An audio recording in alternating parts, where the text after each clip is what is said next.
Man,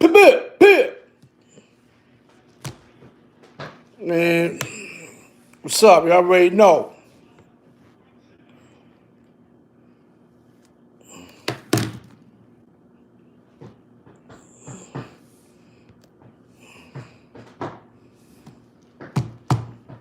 What's good? What's good?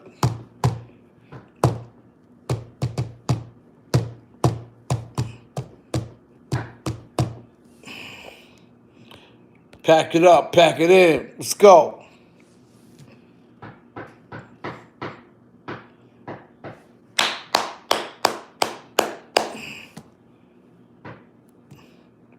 Be aware. Be aware. Colt up. Top of the day, yo. Top of the day.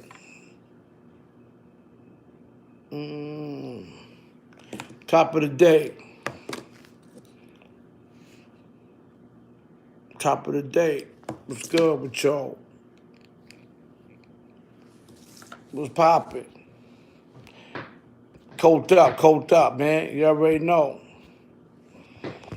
You already know.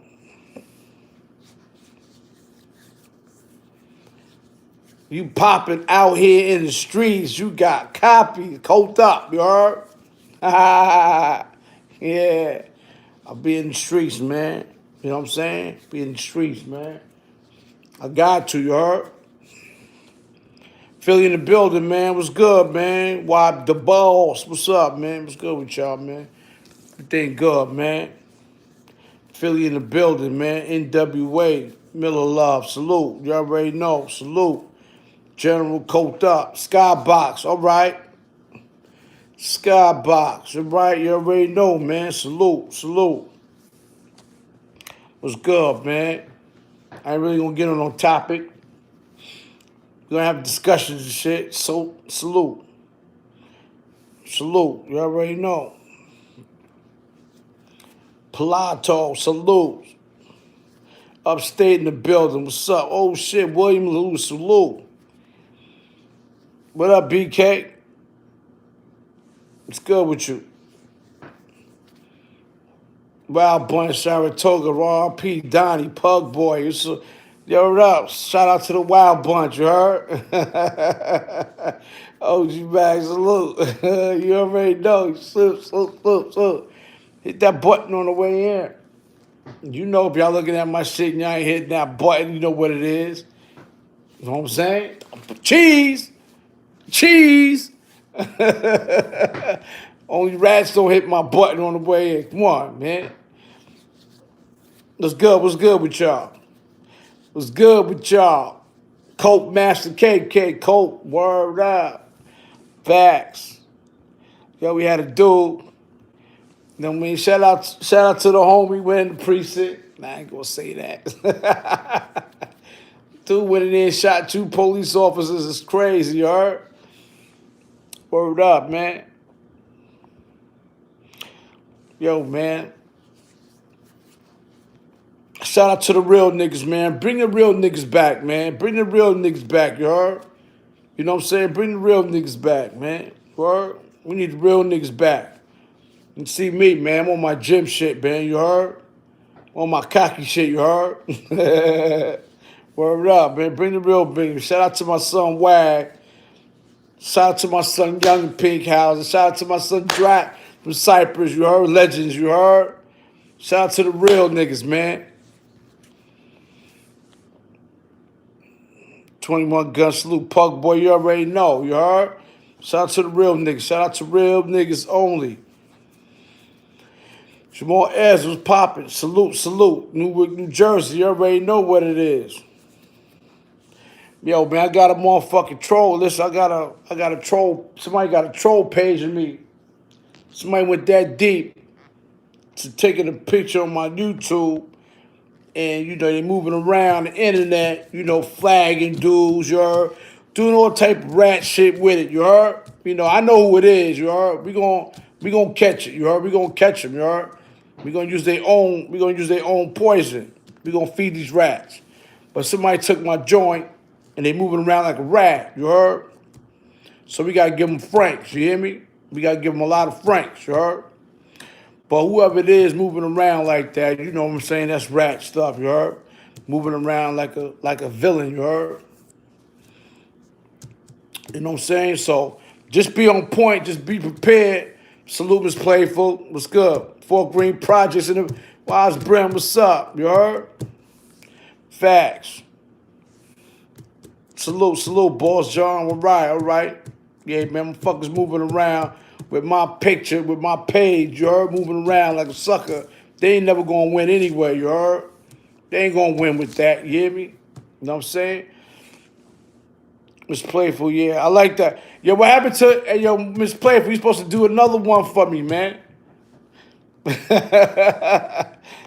Word up, what's cracking? Shine Racks, what's cracking? You already know, what's good. In the building, man.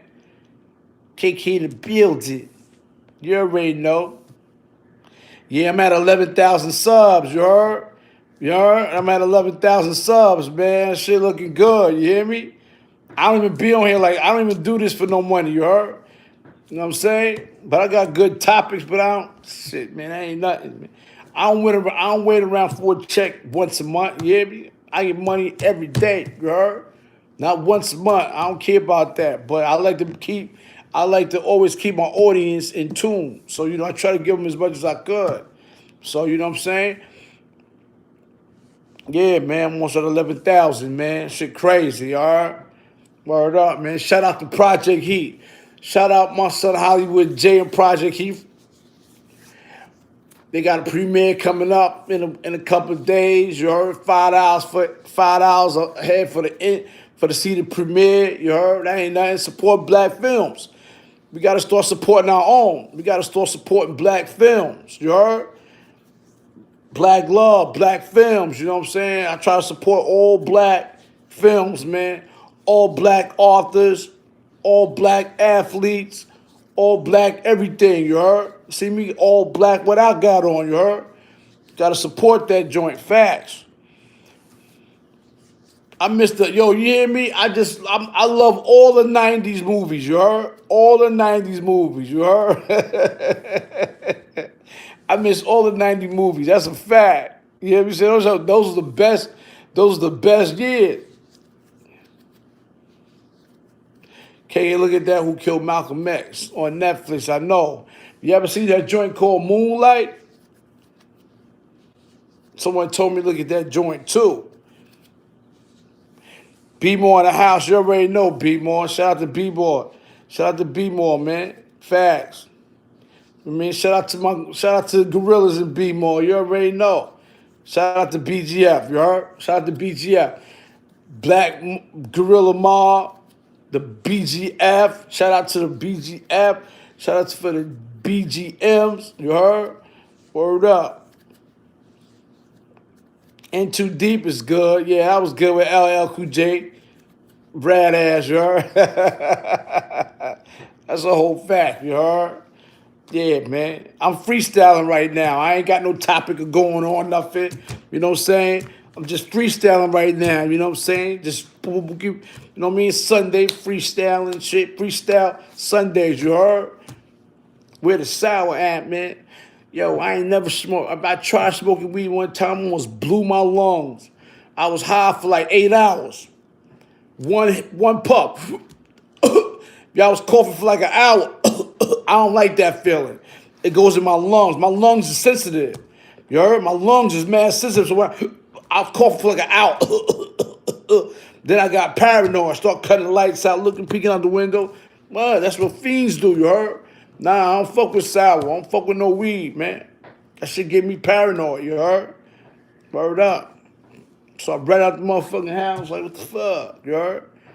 Paranoid keeps me weak. Weed keeps me paranoid. Facts. I know some people's lungs can take it. So I seen Jadakiss spitting some fire last night, puffing, taking big pull. Shit was coming out his ears. He was still going at it. You heard? He was still rhyming. I was like, how the fuck you do that shit? This thing ain't coughed one time, you heard? I can't do that, you heard? I ain't with that, you heard? puffed out. Let's talk about hood legends, right? Yeah, Puff, boy. Let's talk about hood legends. What hood legends? Word, son. Yo, let me tell you something about hood legends, man. There's a lot of forgotten hood legends, you heard? There's a lot of forgotten hood legends. We know some of the hood legends still come up, man. You know what I'm saying? Some hood legends still come up. You got a lot of hood legends from the 80s that been there and done that, you heard? And they just coming home doing 30 joints, you heard? A lot of hood legends coming home, and these dudes is older, you heard? You know what I'm saying? And they still kind of dangerous, you heard? You know what I mean? And they ain't tolerating a lot of these younger dudes too. They'll put these young dudes out of commission. You heard? In the street, they put them out of commission because they coming home and they like, yo, fuck. You know what I'm saying? They're like, some of these. I said, nah, but sometimes you have to have a different type of energy to communicate with them. You understand what I'm saying? You do, you know what I'm saying? So a lot of things, no, for real, because, like when I was young, I dealt with a lot of younger dudes in my projects, these dudes. But now, you know what I mean? And it's crazy because, like I said, I dealt with the kids when I was young because I was short, I was stocky, I was still adolescent, I was still on the go. And plus, I knew by any chance you can't play with these young dudes. You got to do something. Listen, I was 20, I was 19, and I was 21. You know what I'm saying? When I caught my first body, and the little nigga was only 17 because I don't play with little niggas no more. I never did anyway. But they only respect violence. So sometimes in a way, you gotta come down to a certain level so they understand you. You can go both ways. Me, I'm both ways. I can get adolescent and I can be grown. I know how to turn adolescent when I'm around that environment. And niggas going, no, you heard? And niggas going, see, you hear me? But then I can get grown. You know what I'm saying? I know how to fluctuate. You know what I mean? So I can relate to the older people. But you got a lot of older dudes that don't relate to the younger population. They don't. And they feel out of place. And then, the next thing you know, they fool. Nah, can't. Nah, nigga, not me. I ain't never feeling hurt. Nah, nigga, I'm an adolescent too. I've been adolescent, you heard? Niggas like, yo, KK, why you always hanging out with the young boy? I said, because these dudes gonna be the future. You gotta understand that. One Charlie on a dirt bike, seven finger E. You had Knuckles, you heard? You know what I'm saying?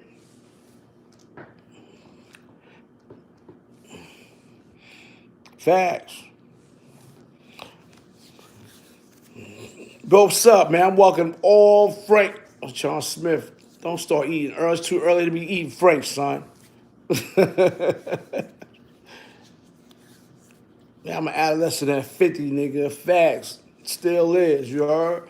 But I got the love between young and old. You gotta be between. Word up. Yo, what's up? Salute, Scrooge. Word up. Feel you. Salute, Scrooge. I see you. Miss Playford, what? Nah, Miss Playford, all right. Your music, yo, I'm gonna keep it real with you, Pac-Man. I don't even listen to music like that, you heard? I don't even listen to music like a lot of dudes be sending me. Yo, Shannon Briggs, let's go, champ. Yo, boop. Shout out to Shannon Briggs. Boop, boop. Yo, Shannon, what's up? Boop, boop. I missed your call the other day. I'm gonna hit you up later. Shannon Briggs, let's go, champ. Got Shannon Briggs on the live, you heard? Read a chapter of my book, you heard? That's what I need to do, right? I should read a chapter of my book, saying nothing else to do. Word up. I should read a chapter of the book. You heard? How many motherfuckers can do that? How many motherfuckers can do that? Which I want? This one or the Ville? Now the Ville ain't, the Ville is all right, you heard? Word up. I tell you the prologue, man. The dude said this, right? This the author, right? He said to write this book, I spent 6 years following a couple from a prison town of Elmira, New York, Kevin Davis, an ex-convict formerly from Brownsville, Brooklyn, and Karen Tansky, a young mother from nearby central Pennsylvania. They lived in the Elmira neighborhood known as Zebra Town, with black men and white women and their mixed race children. Check this out. I met Kevin Davis under most unusual circumstances. In 1993, I was finishing the book The Ville. When I got down there, right? Yeah. There you go.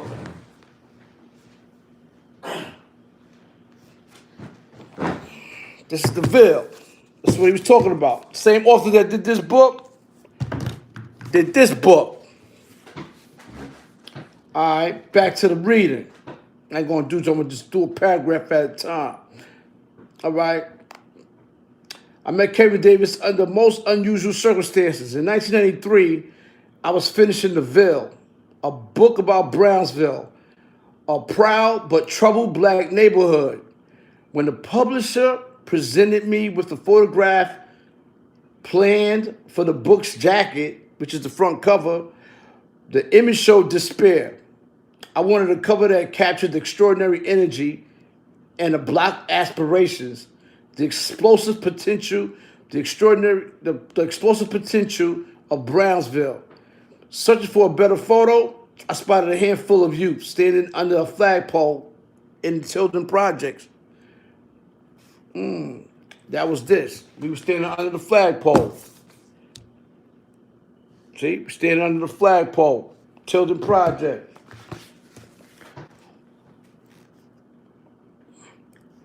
I spotted a handful of youths of Brownsville. Searching for a better photo, I spotted a handful under the flagpole. All right. The scene was perfect for my purposes. Though I had never seen any of these particular young men before, and though none of their stories was in the Ville, the book was an attempt to describe their lives to a wider world. Indeed. When I walked up with the armed escort on one side of, when I walked up with the armed escort on one side and the New York Newsday photographer on the other side, we asked the men if we can take a picture. I was told that we should not photograph anyone and that my opinions and I should back up out of here. He said, as we retreated, a car backfired down the street, believing the sound of a gunshot. The young men under the flagpole spun toward the noise. As they did, the photographer dropped to one knee and snapped a photograph that appears on the front cover of The Ville. That's which is me. So when the book was published a few months later, some New York City Housing Authority detectives took a quick look at the cover of the book and said, yo, we want him. Kevin Davis, the thick-necked youth wearing a New York Yankees cap at the left center of the photograph of the book. Kevin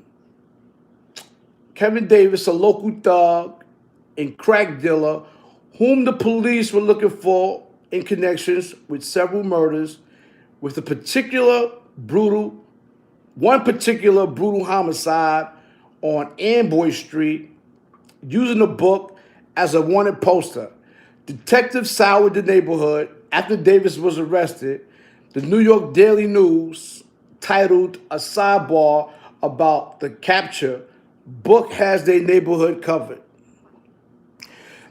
That's the articles I was showing you that when they arrested me. Books have their neighborhood covered. That book, right? I mean, that newspaper article was Mike Tyson, Riddick Bowe, and I think, nope, and that was it. They was talking about them, and then they said books got their critics, and they went in on me. Books got the neighborhood covered. Yeah, so they're going to break it down right here.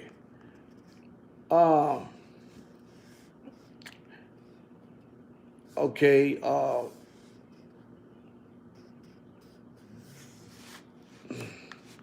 where was that? He was specifically convicted of weapons possession charges in connection with homicides, but not the homicides itself. Oh, I forgot the incident, but Kevin Davis never did.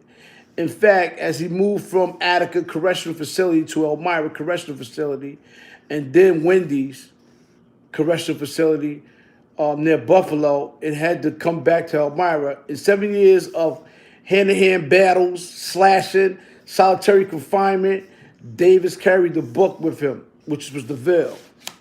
In 2000, near the end of his prison stretch, Davis found my email address, and after his release, his congenial messages began to appear monthly on my computer screen. Davis assured me that he harbored no bitterness, explained that his arrest had almost been certain anyway, and that the book had been an asset to him in prison. Further, he believed deeply that his warrior ethics and prison exploits and his connections to the rap music world should be the subject of a book and a long, lengthy account. Despite his frightening resume over the internet, Davis was articulate and bursting with a despite to explain his thoughts and his deeds. As if reading my mind, he signed off on one of his early emails, remember? I am a reasonable man. Oh, man. Yeah, it's crazy. All right. So that's what happened. You know, what happened was I wound up, doing a few years, doing a lot of years, doing, up to 10 to 15 years, I believe. Well, I wound up coming home. So in a newspaper article, when they presented this book, they used this book as a wanted poster, right, for my arrest. We didn't know that if you look at it, we didn't know that we we didn't take a picture for this book. Actually, we refused to take a picture for the book. And I threatened them. I said, I think you should, get up out of here before you get hurt. You and your comrades. And that's a fact. And that's when he backed up. They left, because I was already wanted for homicide. So I didn't want my picture to be on the book. And I was standing outside with, a few other gunners. And I was like, yo, get up out of here, man. We don't want no pictures on the book, man. You know what I'm saying? Told dude to bounce, get up out of here. And, it just so happened he went, really, they didn't go into details about it. He went across the street, paid a crackhead $10, and went in the building and got a perfect picture of us, because Brownsville got so many eyes, so many windows. So he paid a crackhead, got a good picture of us, paid a crackhead, went in the room, opened the window, had the binoculars, had the photographer take pictures of us. He had a direct vision of us. Now what happened was, when he was focusing on us, a car came by with a loud muffler, and it said, boom! And we all looked. This is why we look that way. This is why we look that way. Bing. That's why we look that way. Because we wasn't expecting to get somebody, we wasn't expecting no one to take a picture of us. Yeah, there's a clip of the author, Greg Donaldson. If you go to YouTube and you write Greg Donaldson on YouTube and you put Zebra Town, there's clips of everything he's talking about with me. You know what I'm saying? We got different type of videos. You know what I'm saying? Things of that nature. You know what I'm saying? Yeah. But I'm gonna tell you something about everybody in this book got paid except for me. I'm gonna tell you why. I got paid for this book. I'm still getting paid for this book. This book right here is mine. This book is mine. You heard? I get royalties from this book every time it sells. You know what I'm saying? That's why I promote. I've been promoting this for years. But this one, I don't get none because but these dudes did. I couldn't get paid because they came out with a law called the Son of Sam Law. Mm-hmm. Where you going? Just wanted to make sure you live. That's it. Well, where you going? In your business. I'm not playing with you. I'm at you. No, you hurt my feelings. You really hurt me. No, you hurt my feelings. Just think, bro. Ooh. Look, I'm not here with Keith. We got Tell Keith, don't ask me about Kirby Tales no more. Nah, I guess we're waiting for the domino people.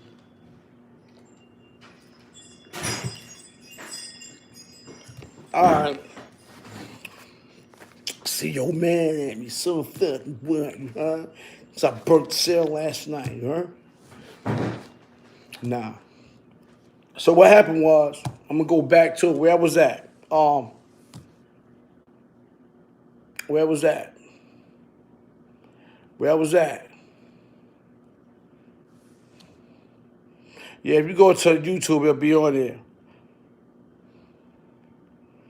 Yeah, I'll be. Oh yeah, I get paid for that. Oh yeah, that's right. So I don't get paid for this. I'm gonna tell you why. Everybody on this book got paid. Whoever got their picture ticket, they got about 10,000 apiece. That was in '93. I couldn't get paid because they came out with a new law. It's called the Son of Sam law. The Son of Sam law was about a person getting paid for a crime that he's supposed to have committed. So if anyone, you can't get compensated for a crime that you committed and they done something like that as far as gave you notoriety. You know what I mean? It's just like being in the papers. Oh, you be in the papers. Oh, this guy shot such and such, such and such. This did this such and such, such and such. You can't get compensated for it. You know what I'm saying? It's called the Son of Sam law. So that's why I didn't get paid for it. So I didn't care about getting paid for it. You know what I mean? But yeah. So that book pertaining to that, but this book is pertaining to me. You know what I mean? This is my whole book.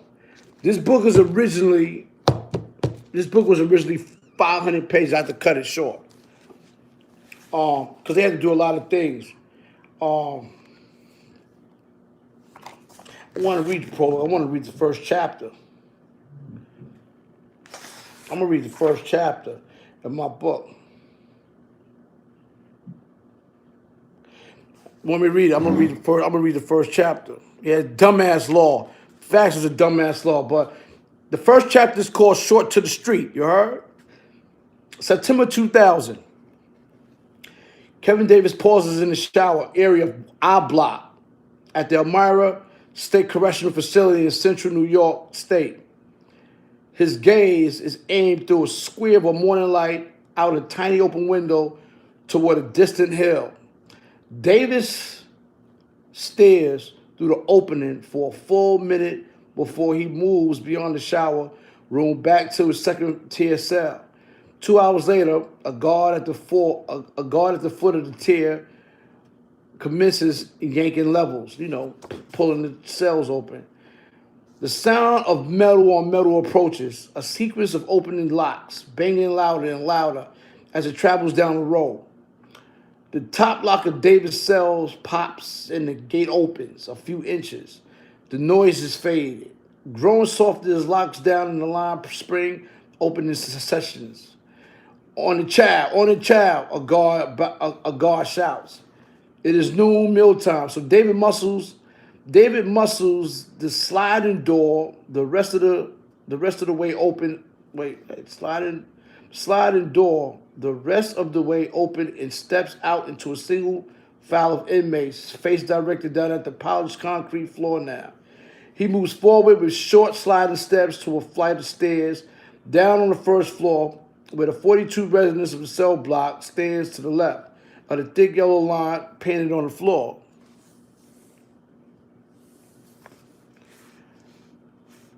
And begin his 10-minute walk to the mess hall. See, this is the part where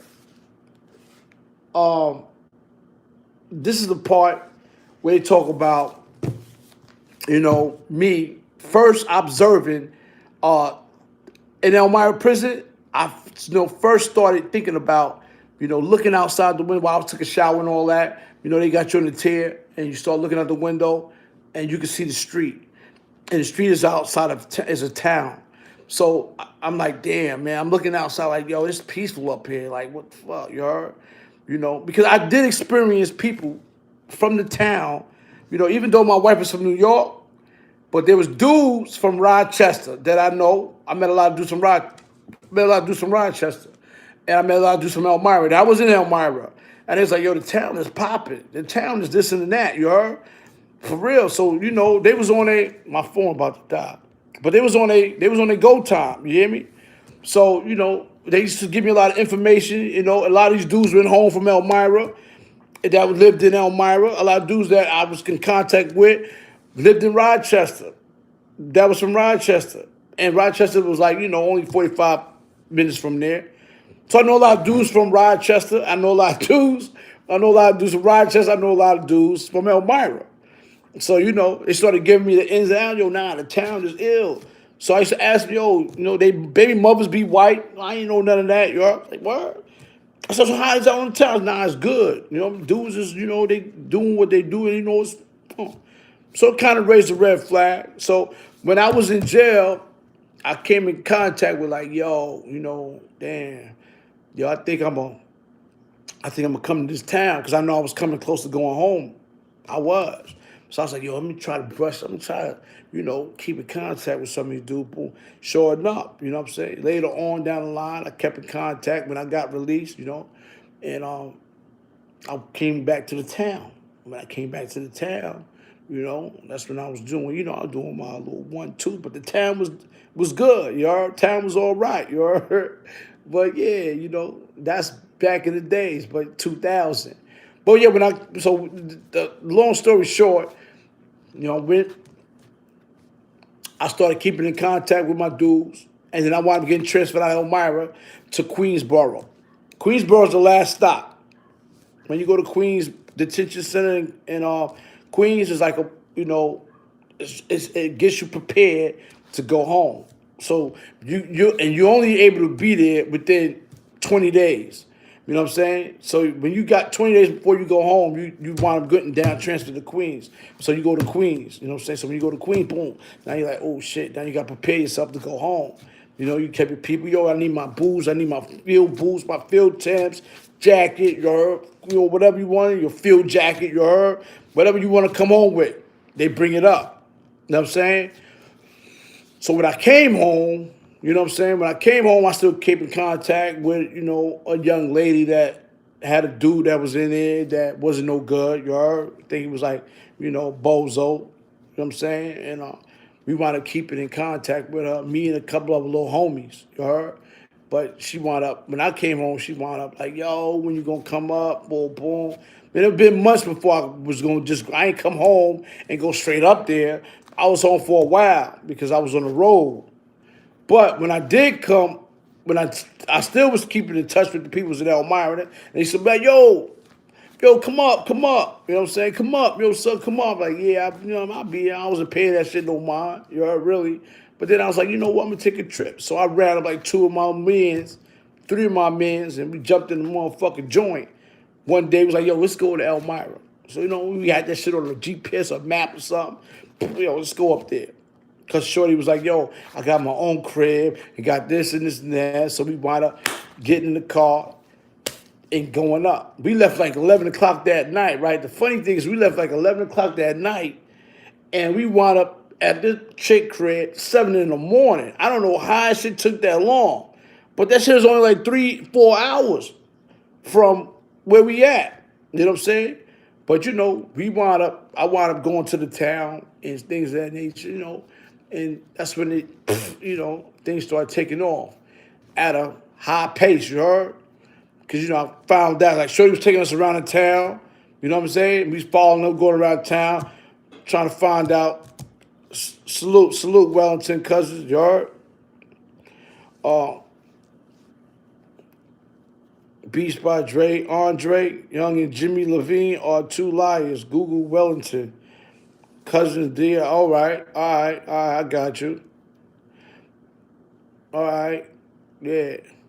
So you know, she wanted to take me through town, showing me a lot of little restaurants, things of that nature and shit, you heard? So, yeah, you know, we do what we did. You know, I started taking notes. And then, you know, she wanted to take me to a mother crib. And when I went to a mother crib, her name, you know, salute to Betty, man. Salute to Betty. But she's in a nursing home right now. Her birthday was just recently. She's not doing too good. But she was a white woman from Alabama. And Her daughter was the one that was taking us around town. They white. But Betty had a black man, and she could cook her ass off. I ain't gonna lie. I'm talking about smoked collard greens, baked macaroni cheese, barbecue chicken, barbecue ribs. She knew how to broke it down. But she wound up having her mom make a meal for me and my mans and us from Brownsville, and we came through and we all ate. You know what I mean? And then they started inquiring about the stuff that's in Brooklyn. You heard? Yo, they stuff better than this stuff up here. You heard? I want to get into it. I was like, word. All right. Yeah. Shit took off. CK know. CK know. CK know. CK know about the bulletproof business. You heard? The Lexuses and all that. You heard? Dirt bikes, four-wheel. I had all that. You heard? But yo, you hear me? Shit crazy, man. You know what I'm saying? To get money. I had some real niggas get money with me. Some real street niggas get money with me, you heard? Some killers, you heard? But yeah. Yeah, man. But then this book right here. See my phone about to do this. Hold on. Let me get this joint. I gotta plug this up. See, this book right here.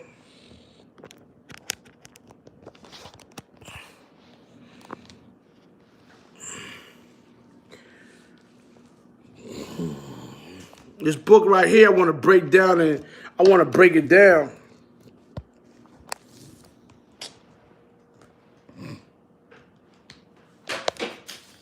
Oh, shit.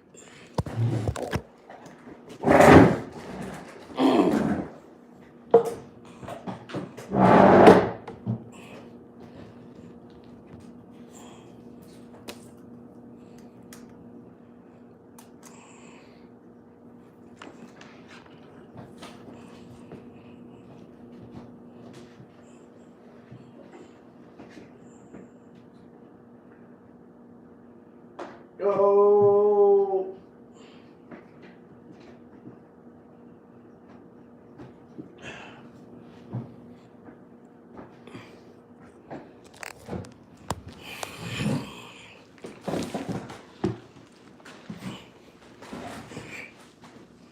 I might have to hold this shit like this for a minute because the plug is not right. That's why he having his charger. Yeah, but this book is basically this book is I know this shit by heart. But I sometimes like to read chapters, sometimes I skip over a lot of things that happen. You know what I'm saying? And go through some paragraphs.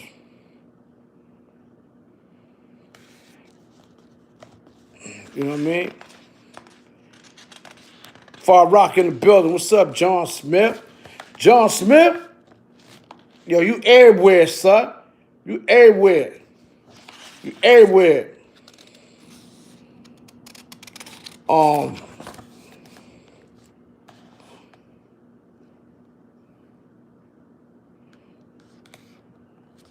right, this one I was 31 at the time I read this. This is crazy. This is crazy right here. This is crazy. Kevin Davis is 31 years old. He has been incarcerated for almost 7 years. You know what I mean? Lurching through the upstate New York prison system like a journeyman. Professional boxer. He has been moved from one institution to another because of incidents with guards, slashings with other prisoners, or another flare-up in the slow-motion war between, Latinos and black gangs. Once the authorities shipped Davis out of Wendy's facility in Alden, New York, in the far western part of the state, because the Puerto Rican and Dominican inmates refused to step into the exercise yard when he was outside. That's a fact. That's a fact. Here in the Elmira prison in 2000, right? Or this, you gotta listen to this. This is true. Here in the Elmira prison in 2000, the New York State Correctional Officers and Police Benevolent Association, in their contract negotiations with the state, used a videotape. This is true. used a videotape of Davis slashing an inmate, I'm not going to say his name, and then dodging guards through the vast mess hall as proof they deserved a better deal. That's a fact. Other times, Davis had been moved because he was listed as a known enemy of another inmate at a prison. Someone with the old beef put his name on paperwork, perhaps because of a razor scar from a jailhouse burner or, gun they're using terms inmate used for various types of improvised knives that Davis had wielded. Davis was never told who the complainant was, or even he had been fingered. Just pack it up, and we begin. Just pack it up, and he would be on a green and blue minibus, headed down Strip Highway to another maximum security. Now, that's true. 2000, well, before that, I was in Wendy's. Right? It was a Wendy's incident, then it was here. I was in Wendy's, right? And I'm not going to lie, I was in Wendy's. I came in Wendy's. Larry Davis, God bless his dad, was there. He was in C block. I think I was in B block in Wendy's. Another dude came through who got cut named Just. He was from Queens. Just that's Capone and Noriega. That's Capone right hand man. Just got cut, and he came to Wendy's. And when Just came to Wendy's, he was a homie. He was a homie. When Just came to Wendy's, he sent me a kite and was like, "Yo, niggas that's in your block. You know what I'm saying? Son hit me." I said, "I'm where I got. Don't take care of this shit, you heard?" But I didn't know that because I was in the yard for a couple of days with this sucker and didn't even know that he cut Just put me on. And that because we went to the yard, niggas, because in Wendy's, niggas, you go to the yard, people can see, you can walk around the yard, they can see the windows, just like Attica. They can see out the window. So he saw the cat in the yard with me and didn't know he was fooled. I didn't know the cat was fooled. You heard? So he sent me a cat, was like, "Yo, son," you know what I'm saying? Son, boom, oh, what? I said, "All right," And I wound up hitting like 2 people behind that shit, you heard? And then I went to Elmira. But when I was when that happened in Wendy's, these dudes, after I cut one, right? Then they all shut down. So I was going to the yard for 2 days. I was going to the yard for 2 days by myself. Like, I put down for rec, and it's crazy because they had the upper hand. These dudes had the upper hand. Don't mean see my cell was like, from the beginning, we got 1, 2, 3, 4, 5, 6, 7 on Wendy's, and people, it's like, I don't know, it's like 22 cells, 23 something. Like, I think I forgot. It's been too long. But I'd be like in the back. And they got the upper hand to come out and get ground first, but they were so scared that they didn't even want to come out. Like, they didn't come out for rec. They didn't want to come out to the yard or nothing. So then, like 2, 3 days later, one dude, he's like, "Oh," after I cut the first dude, another dude came out and was like, "Yo, I'm coming out." He took the chance to come out. Whatever the case may be, and I chased him and banged him and boom, boom, we heard, what I'm saying? Yeah, so then they shipped me out of there, put me in the box, went to box from box to box, and that was it. That was crazy. Yeah. But yeah, it was a lot of transferring going on with a lot of me, and I stayed on the I was CMC, so I stayed on the van. I didn't get on the bus with regular people. I got in vans. They put me in vans. You know what I mean? When you get transported with vans, you know what I'm saying? My classification was high. You know what I'm saying? I didn't get on the bus when I got transferred. I got on vans. You know what I mean? They made sure they got me from A to B. That's the whole fact. And that's upstate. You know what I'm saying? That's upstate New York, up north. I mean, I had a couple of incidents there. I had a couple of, book doesn't lie, you heard? You can't make up shit like this, you hear me? I'm trying to figure out the part where, because I got in so much trouble when I was up north that they had over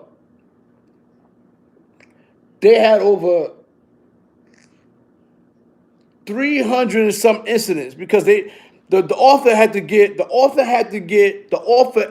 actually had to go get file FOIL, Freedom of Information Law, to get all my Department of Corrections tickets, misbehavior report, things of that nature. So they had to do that. They had to do all of that. You heard? They had to get all of that. But I got some more stories in here too, man. I'm looking at it right now. Like, man, I'm skipping shit, you heard? I don't really want y'all to know a lot of shit, man. You know what I'm saying? You know? All right, I'm gonna say this. In 1994 and 1995, you know, Davis was sentenced on a number of charges. The most serious being a criminal possession of a weapon, and the third, in an aggravated assault, in the second, and murder in the second, in connection with murder in the second. Now listen to this. In connection with a gruesome, they call them out. Out of everybody. Let me tell you something. It's one. Let me tell you something, man. This is why hyphen my criminality. Everybody die every day. Everybody gets shot every day. But they always concentrate on the manner of my person getting killed, the way they got killed. This the manner of the killing what makes it a different murder, you heard? So this is why a lot of people and a lot of, it became a notoriety. Even the cops like, why? You know what I mean? Why? Why that way? Why you just, and in some ways I kind of explained it to them, like, like some people got jokes like, yeah, it take you 20 sometimes to kill somebody, like, but it's not because of that. It's not because of that. You heard? It's like, my rage went to outrage, and then it went overboard. Sometimes you overextend cruelty at a time where it's really unnecessary, but it depends on the mental ability or the mental disability that a person has. You got to understand these type of things. So all these things came in question. You heard. So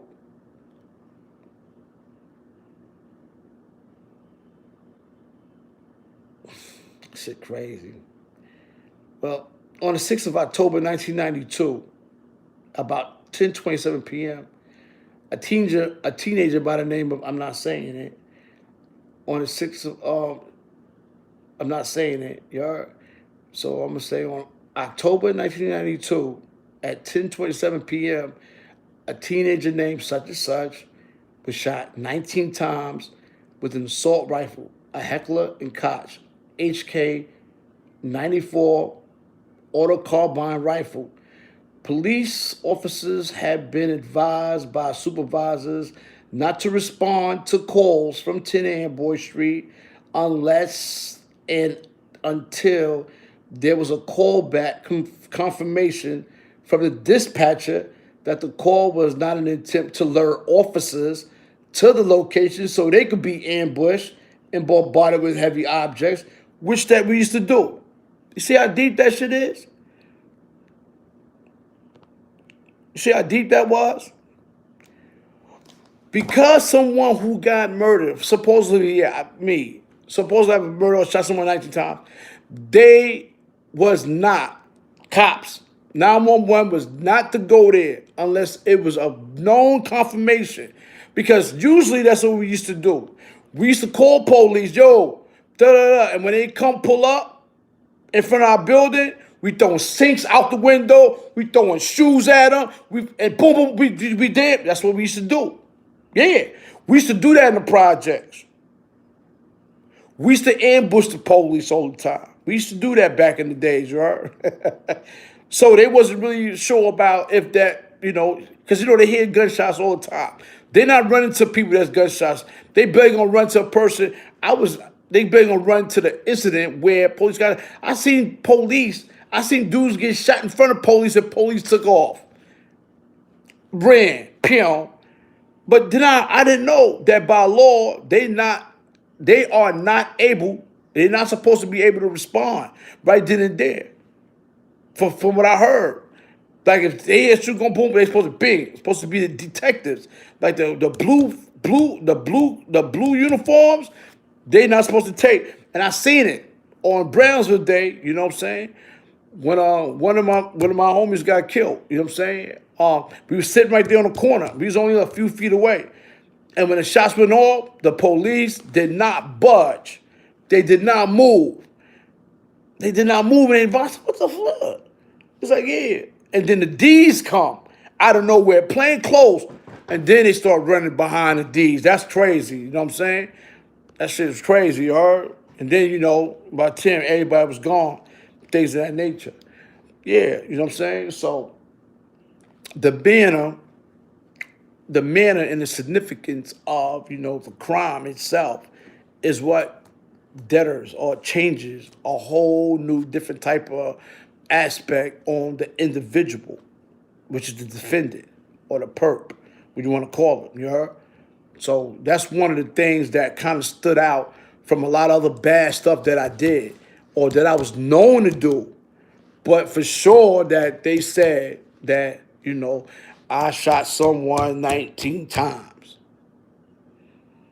And that till this day, don't you know till this day that I am barred to go in these projects. They have a life order protection for me. Everybody filed a petition while I was on Rikers Island saying that we no longer, and I can get arrested. If I go to those projects and get caught, police pull me over in those projects and they get my name, I'm going to jail. You know what I'm saying? I'm barred for life, you heard?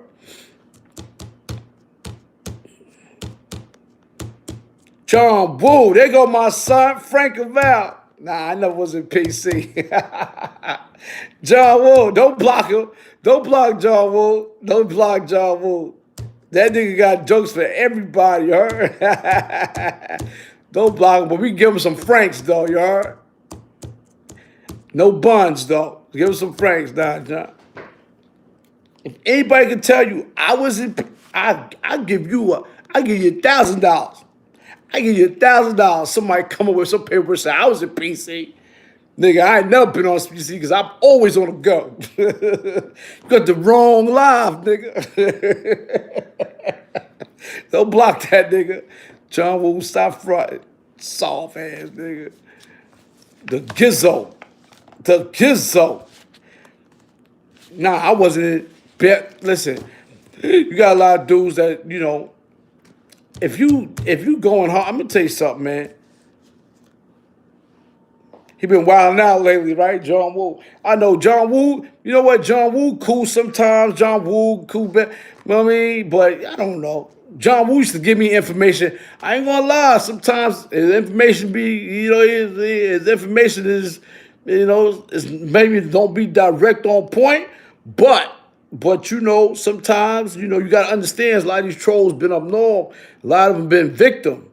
So you got a lot of trolls that been up north that's victims as well that know names. They know names probably, and they may have been in a couple of spots with you. So you got, you know what I mean? I told people that all the time. You know what I'm saying? But nah, not me, man. I ain't never been in PC. Never. Never. Not KK. Unfortunately, I made it past all of that. You heard? I made it. Because I was always on go time.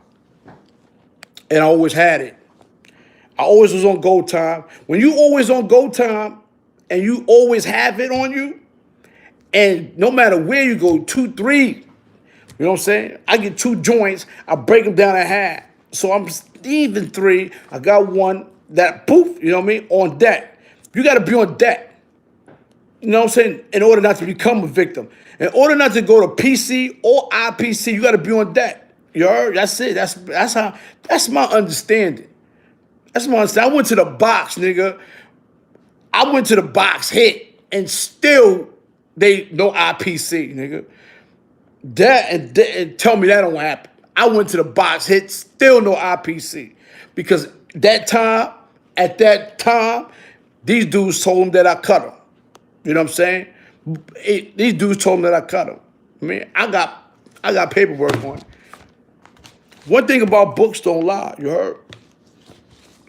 Yeah.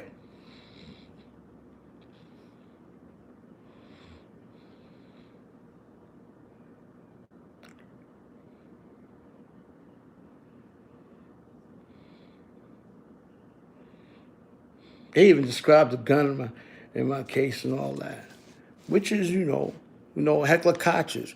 Now, Heckler Koch's assault rifles, right? With the banana clip, you know what I'm saying?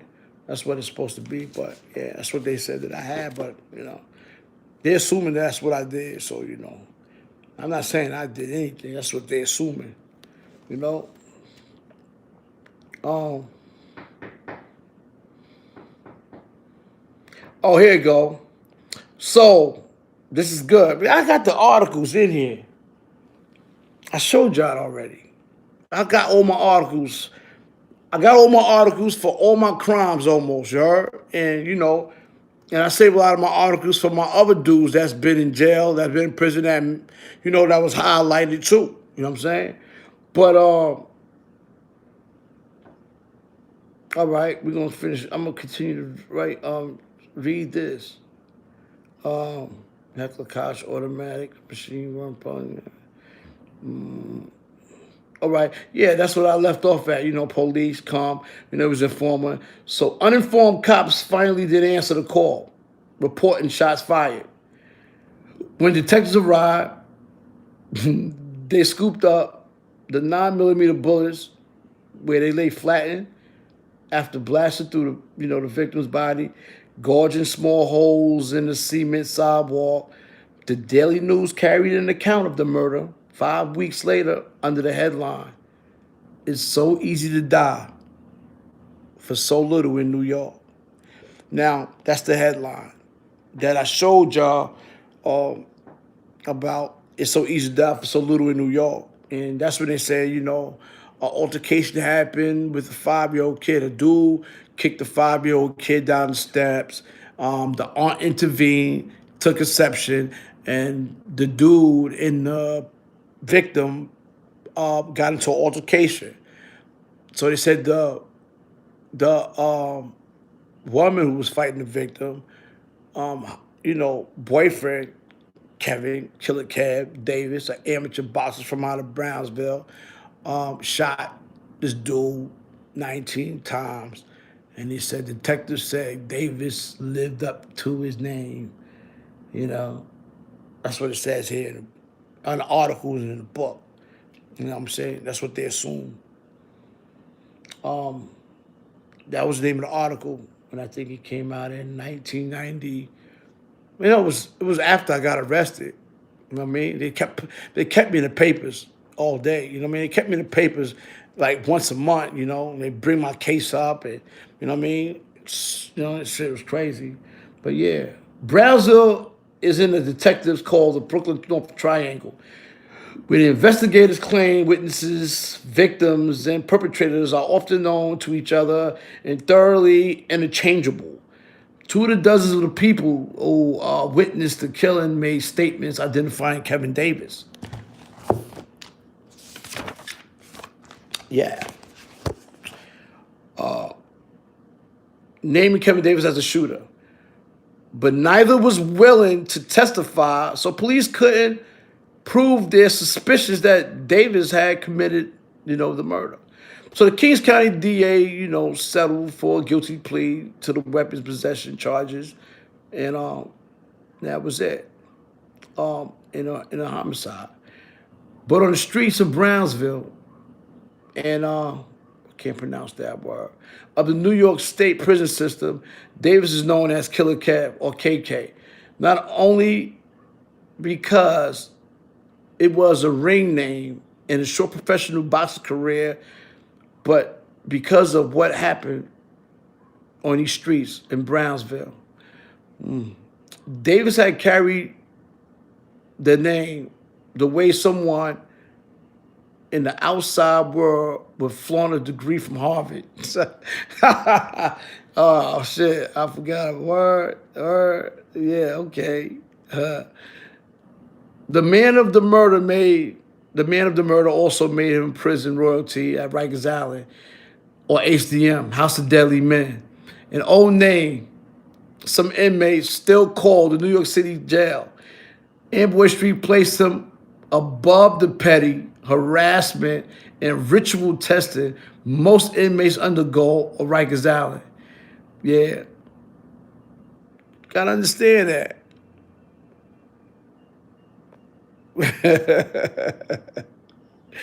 Yeah. Oh, here go a very good part about this, right? Oh, this is crazy. Such is the symbology of race in America that Kevin Davis, uncomp I don't know, uncompromised, black skin was also an this nigga crazy, yo. Yo, black skin was also an advantage in prison. So, you know, he tried to say that, see that now it becomes a social, you know, they said, I'm gonna tell you something, you know, and it is true. I know what they're trying to say is, it made me laugh. That's why I couldn't even read it. You know, they try to say that, you know, they said that the blacker the berry, you know, the darker you are, the more evil you are, or seem to be more, you know, ferocious in a way. And this is how they look. This is a white guy writing a book. So he feels as if though, because he's a professor and he's smart. And, you know, and you got to understand something that, you know, the darker you are as a black African American is like the less privilege you got concerning another light-skinned person that's of a high color. That's a fact. You know what I'm saying? That's a fact. You know what I'm saying? But yeah, this KKP's blood. Check my page. I got you, Abdul Shakur. You heard?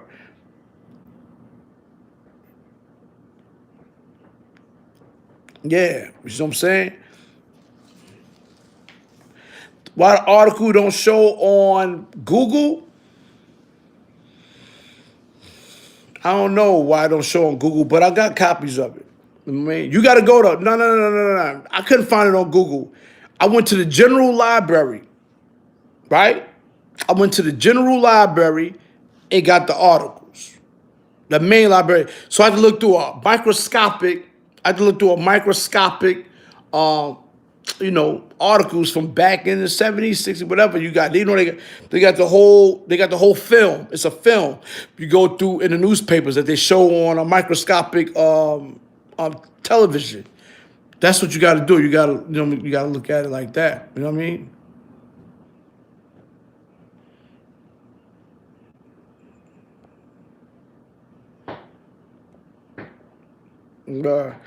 I don't know. Yeah, someone received the articles and they sent it to me. You got to pay for a subscription to the newspaper, right? .com, right?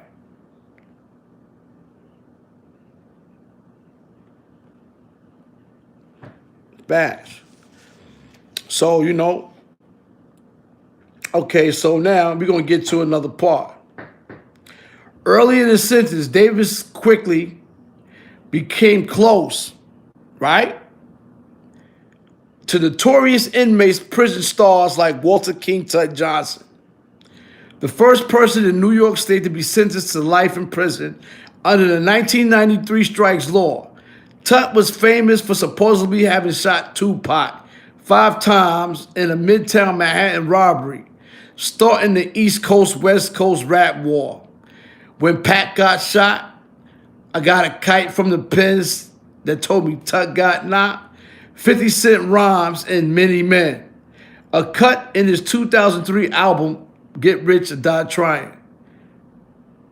If a nobody stepped to or confronted Kevin Davis, in most any prisons, volunteers eager to gain his approval, we're ready to step in and make his fight their own. Bing. You know what I mean?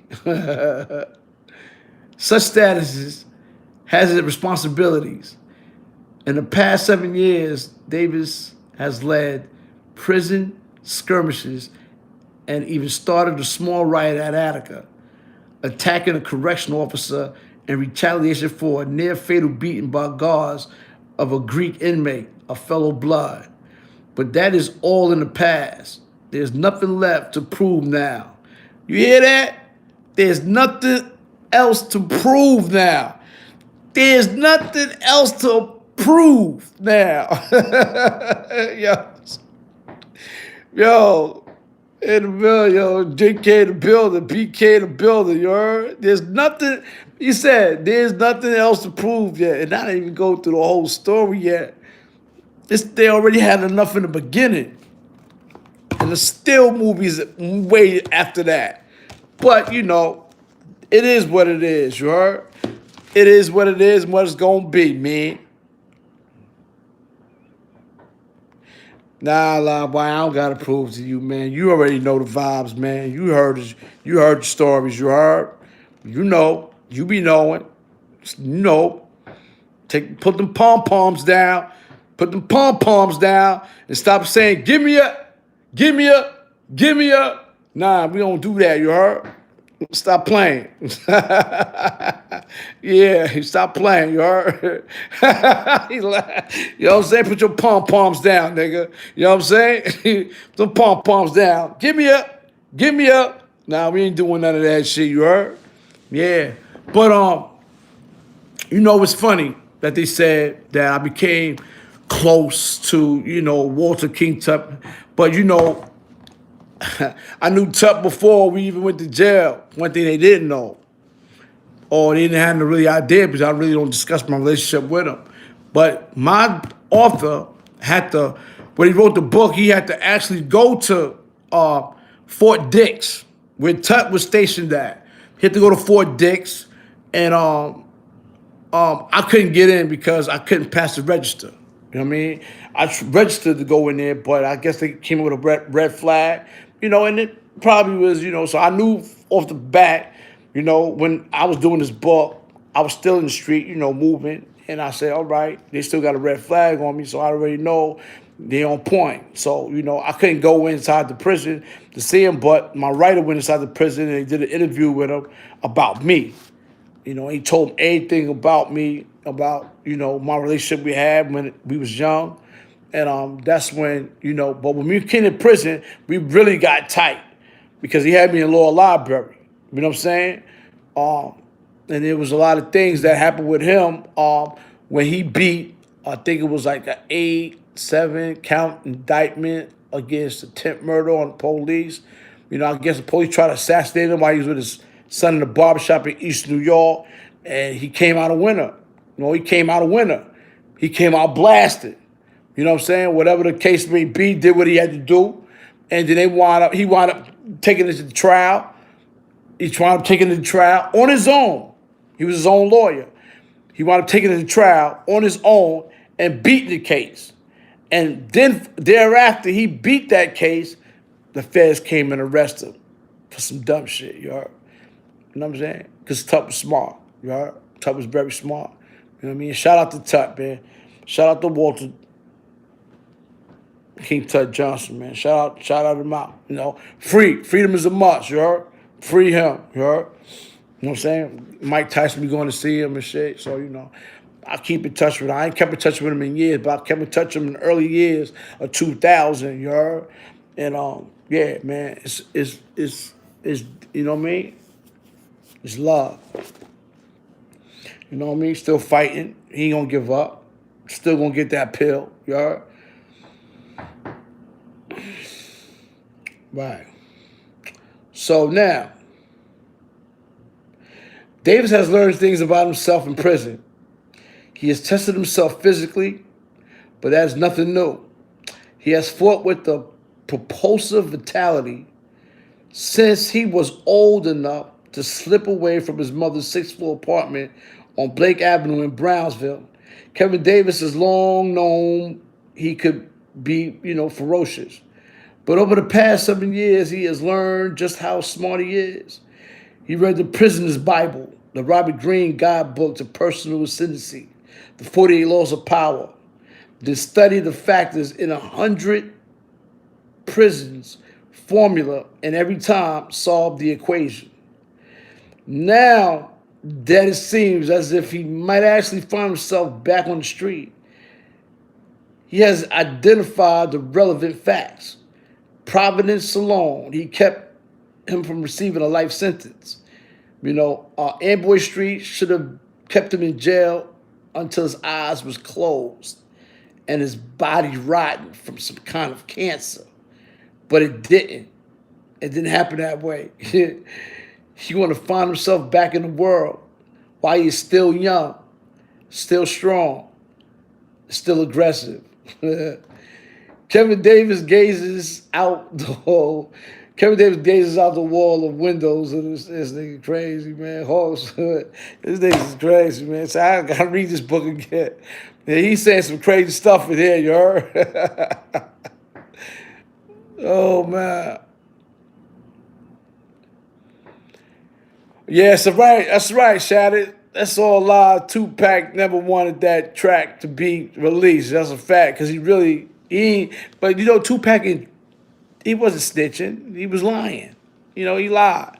He lied about the whole thing. Yeah, Mike Tyson is from Amboy. That's a fact, you heard?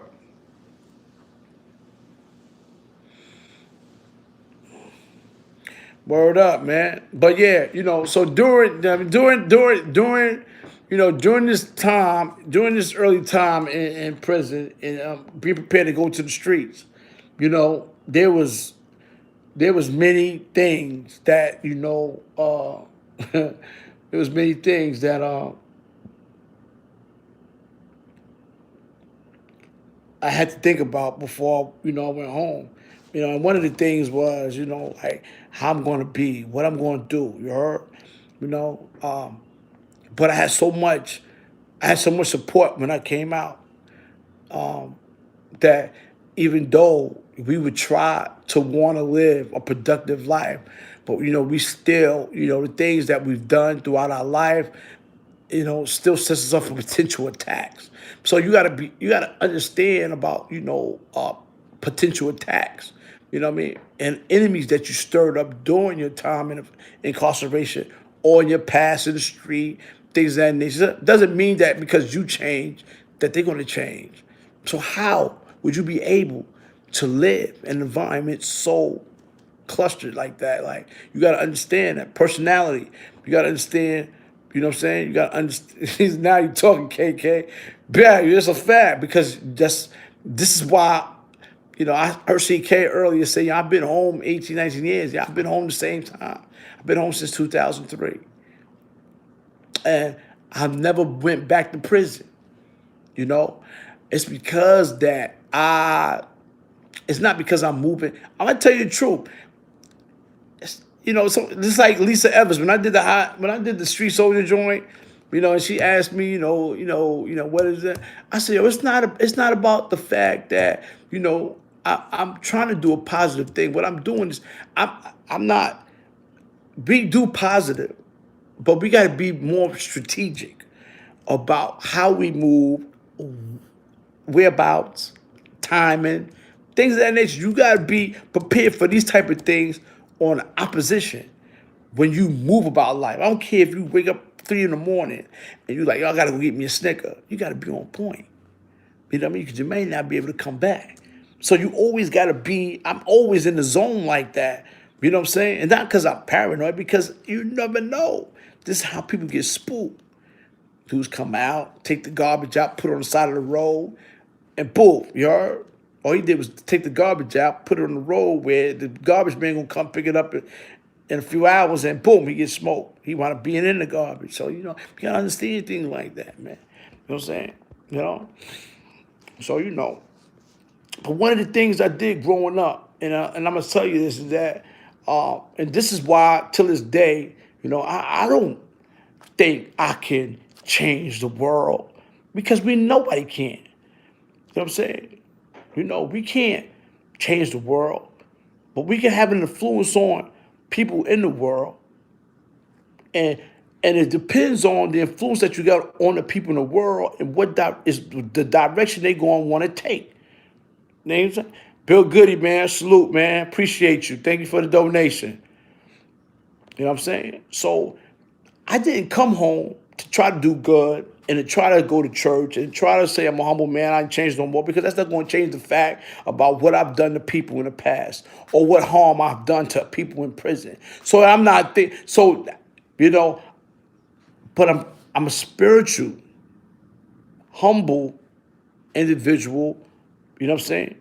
Sense of humor. Man, somebody say I'm a dangerous dude with a sense of humor. That's it. You know what I mean? And I could accept that. I can accept that, and I'm not trying to pat myself on the back, but it makes sense. You heard? I got a sense of humor. You know what I'm saying? And there's certain things I don't tolerate, and I won't. You heard? But this is how we live. This is how I go about life. You know what I mean? And if it strikes me before I strike it, then that's how it's going to end. But you know, you got to always be vigilant. You always got to be perceptive. And I keep saying this over and over again. You know what I'm saying? You have to learn to master the art of perceptivity. See things what others don't see. Know things what others don't know. To see what others don't see is called perceptivity. To know what others don't know is called a genius. The perceptivity of a genius is what makes victory a foregone conclusion. So be perceptive in your foregone conclusion. And then you can see everything was going on. Everything is going on. The monkey stuff that people think, they think you don't know what they thinking and what they doing. You know that you know what they doing. But they think they getting away with what they doing, not knowing you know what they doing. See, that's the catch. That's the catch. Yeah. You know, I had to get on somebody this morning. Dude said, yo, KK, how you gonna flag my page? I said, yo, man. Yo, that OG, man, how we doing that? I said, yo, man, that's not me, man. If you know me better, you know I don't do stuff like that. We got this rat. We got someone moving around with my page and all that. You know, they trying to distort, distract my audience, things of that nature. You know, in due time, they're going to be exposed, you heard? In due time, they still going to lose, you heard? So it don't matter. It's a matter of time. It's a matter of time. But, yeah, so, you know, dudes, that's what dudes do, man. You know, I listen to CK Live, dude called up, talking about his mother and all this crazy stuff. You know, that's what trolls do, you heard? But we got in-house trolls, you got out-house trolls, you got all type of trolls, man, that just do goofy stuff, you heard? Because they feel some type of way. And it's all right you feel that type of way because you're dealing with feminine emotions. It's all good. You know what I'm saying? A lot of people do that. A lot of people feel that way. You know what I mean? These trolls, you understand some of these trolls, something may have happened to them that I've done to them in the past.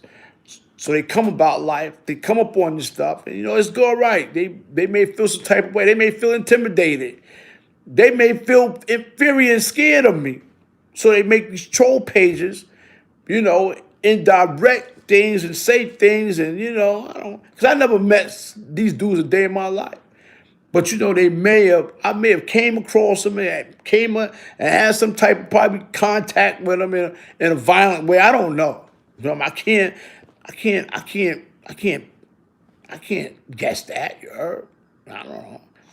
You know what I mean? This is new to me. All this troll stuff is new to me. Like I said, man, I tell somebody every day, man, if I can eat niggas through the phone, man, I can eat niggas through the phone. You heard?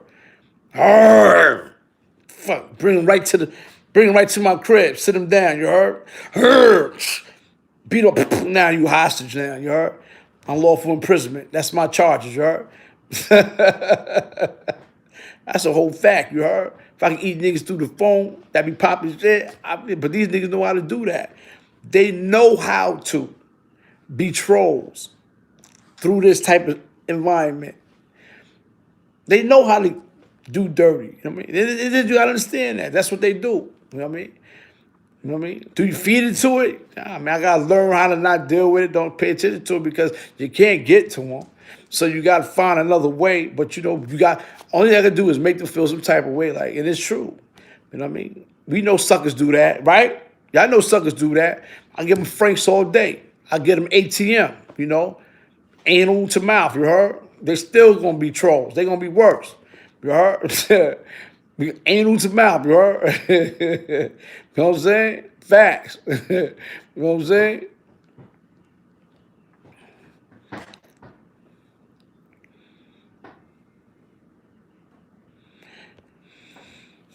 Who? Who's that? I don't know.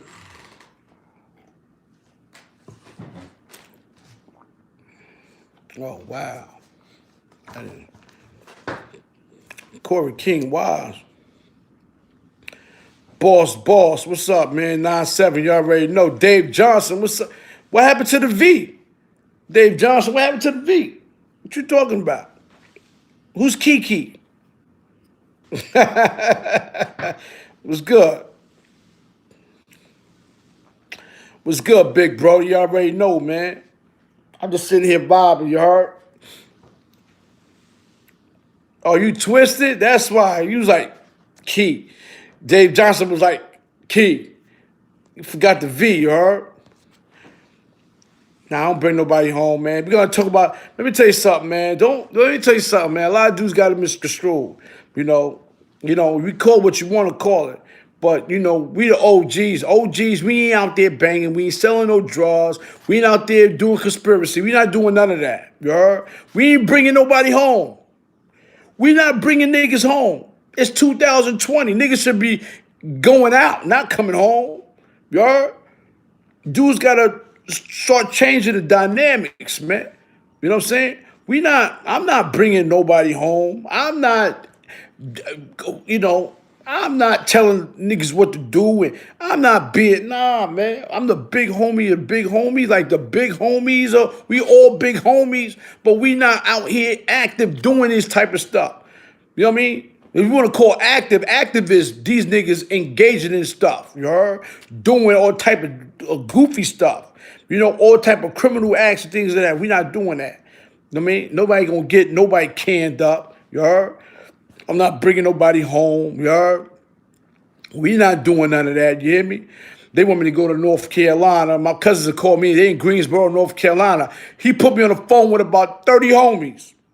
Greensboro, North Carolina. This morning. Ain't been calling me since yesterday. And them homies out there is wilding. They was like, yo, it's crazy, but yo, I said, yo, one thing I don't do, and I don't promote violence. But we don't know what these young dudes is going through in their life growing up. Because you gotta understand something. Like I grew up around a lot of young dudes. And one of the things that I experienced the most is that, and it's sad to say, is that, when I was younger, I sold drugs to their mother, and their father. So, they had no clothes, they had no sneakers, and they was hungry, and I kind of like took offense to what I was doing to get money, but I gave it to their kids, really. So what I would do is I put their kids in a certain predicament, so they can eat, they could dress well. And I don't know if it's bad to say it or good to say it, but that's what I did back in the days.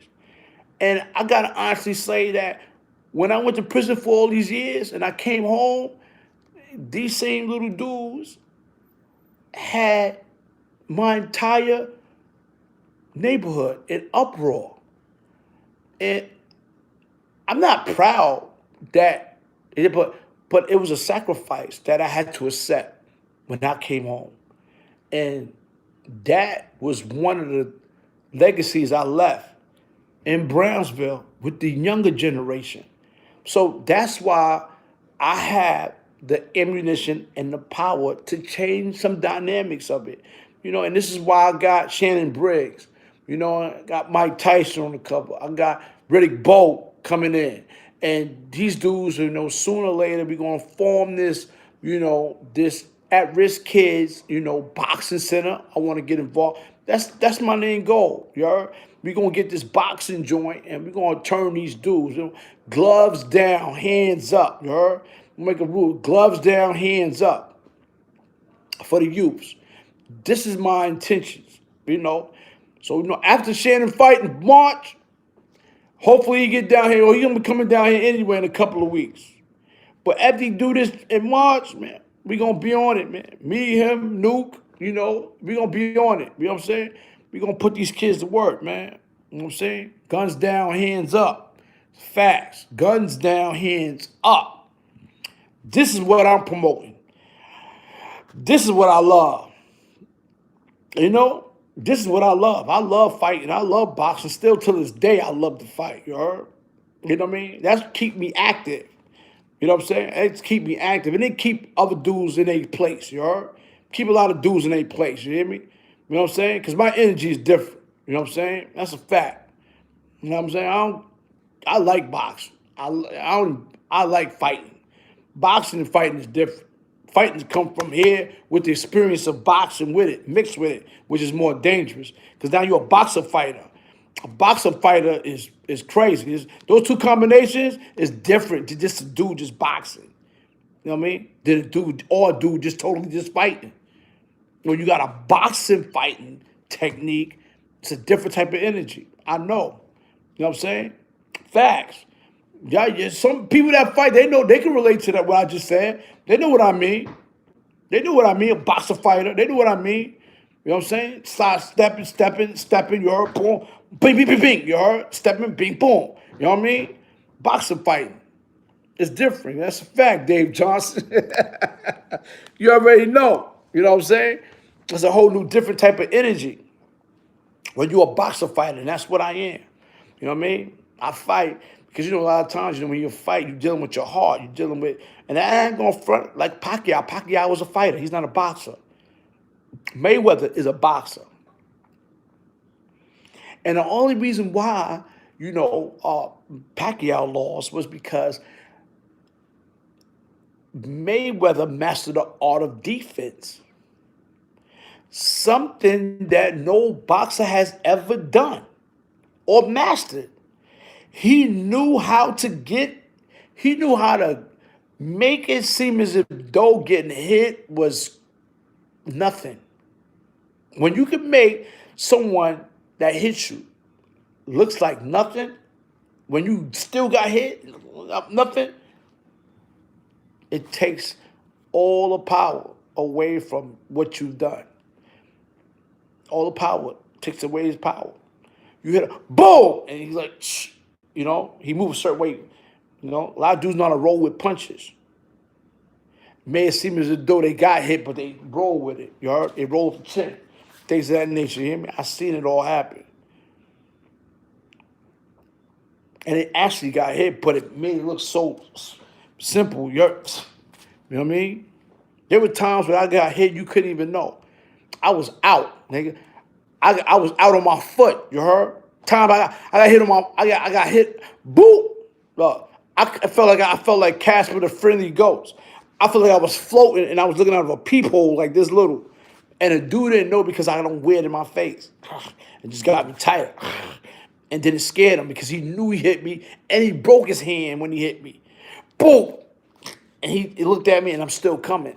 But I couldn't even see him. He didn't even know. But because I wear it well. You know what I'm saying? Some people, they get gunshot. A lot of people get hit and they automatically go into a submission. When you submit yourself, when you get hit by such thing that's so powerful that you can overcome, then you start beginning to lose. That's a fact. That's why I think I survived. Me getting shot, I got shot up. I be making jokes. You heard? I'm like, yo, what the fuck? I'm smoking. You heard? The fucking ambulance is getting tight. What the fuck? We trying to save your life. I said, man, let me go. This shit feel fucking y'all talking about. Man, y'all niggas need to calm down, nigga.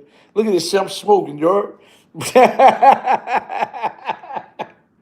You heard? One time I got hit. I got stabbed. You heard? Motherfucking chest. Blood. I said, yo, give me a straw. Put a straw on my chest. Try to suck all the blood back. So I won't lose a lot of blood. You heard? Yo, the ambulance used to go crazy. Yo, what the fuck is wrong with this nigga, you heard? Yo, facts, you heard? All type of shit happened to me, nigga, you heard? And I ain't never, nobody can say never. Yo, you know what's crazy? When shit happened to me and the police find out, you know what the police do? Because they know I don't cooperate. They don't never ask me to cooperate. They don't even ask me, yo, what's happening? They're like, oh, man, I'm just waiting for him. They wait for me to retaliate. So they go to projects and be like, yeah, watch KK. I'm like, yo, man, I'm all right, nigga. Before y'all talk about it, they watch it because they know I'm going to smoke some, you heard? They used to be on me, though. They used to be on me hard. This is the different type of character that you bring to the table when you somebody. You heard? Motherfuckers don't even ask you what happened. They don't get yo. You don't get nothing. You heard? Yo, you don't get no assistance. They don't even give you assistance. They come up on the scene. Oh yeah, take your time. You heard? Hey, yo, son, maybe bleed out, son. Where you trying to make me bleed out? Officer, you trying to make me bleed out? Fuck up. Fuck out of here, nigga, die. You heard? Yeah, nigga, I went through all that shit. You heard? Fuck is wrong with y'all? You don't like me. Cops don't even like rats. Cops don't even like snitches. You heard? They be like, what the fuck? You heard? That's the whole fact, man. Better, yeah, that's the whole fact. Cops don't even like them. I heard police say it, man. I hate rats. They give rats up. You go to jail, prison, you be trying to write. They be trying to write kites to the police in their cell, pass it like with this lunch tray. Police like, what the fuck? Throw it on the chair, you heard? What the fuck? Like, police, what was that? Man, you'll find out when you come out for rec. Oh shit, you're 13. 13 cell ain't coming out. Because he already know the police threw his kite away, you heard? This nigga like this in the cell. Yeah, nigga, oh, word? This yo, everybody come off a child 13 cells times. I go, why you going out? Yeah, nigga, you just got caught, nigga. See? You fucking red bastard, you heard?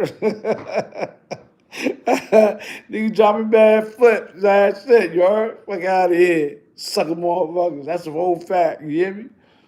That's a whole fact, you heard? But yeah, so during my time in upstate, I'm trying to figure out how many there's a lot of incidents that happen between me and shit crazy, you know. Besides Rikers Island, man, started off in Rikers Island, you know what I'm saying? 2 block, 3 block, then 5 block, then 1B, and then go up north. First incident, Attica. And that's the second. I've been in Attica twice. First incident, Attica. Boom, boom. Came back. Wendy's. Elmira. I was just going through the whole joint. Wendy's. Boom. I think I hit every spot. Every time when they got my misbehavior reports for the book, they went and got, it was 300 and something misbehavior reports throughout my time incarcerated upstate. And I'm trying to find that page, Trying to find that page. How much incident reports that I have suspending up. Yeah.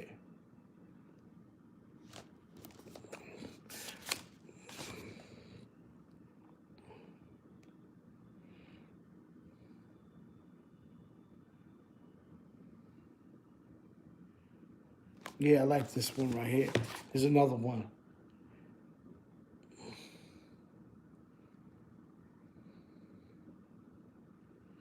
Davis' face is pleasantly symmetrical, except for the permanently swollen left cheekbones, the destination of too many right hooks in the boxing ring.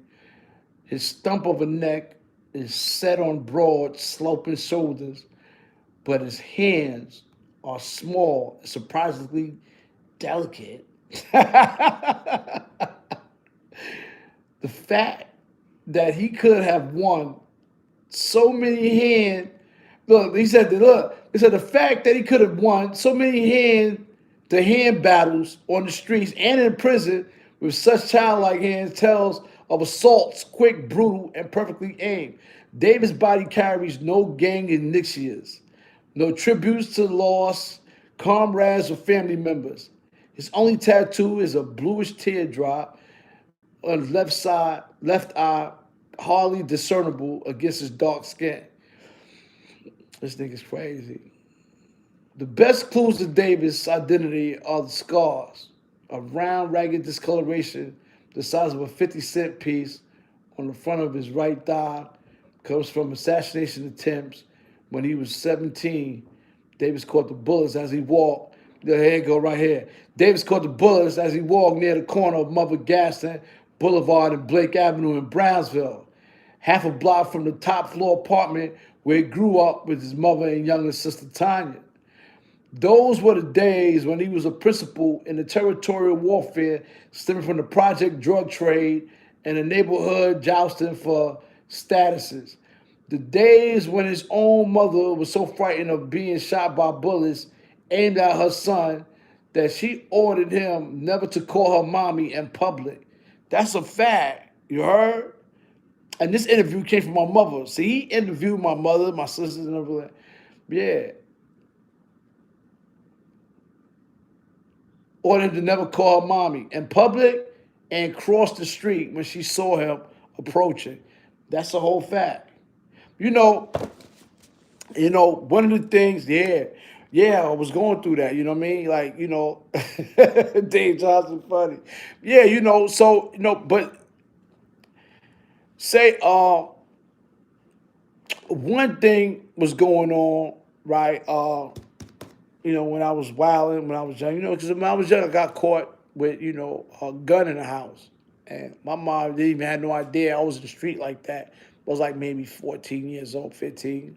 But because I started boxing when I was 11. So make a long story short, she was tight.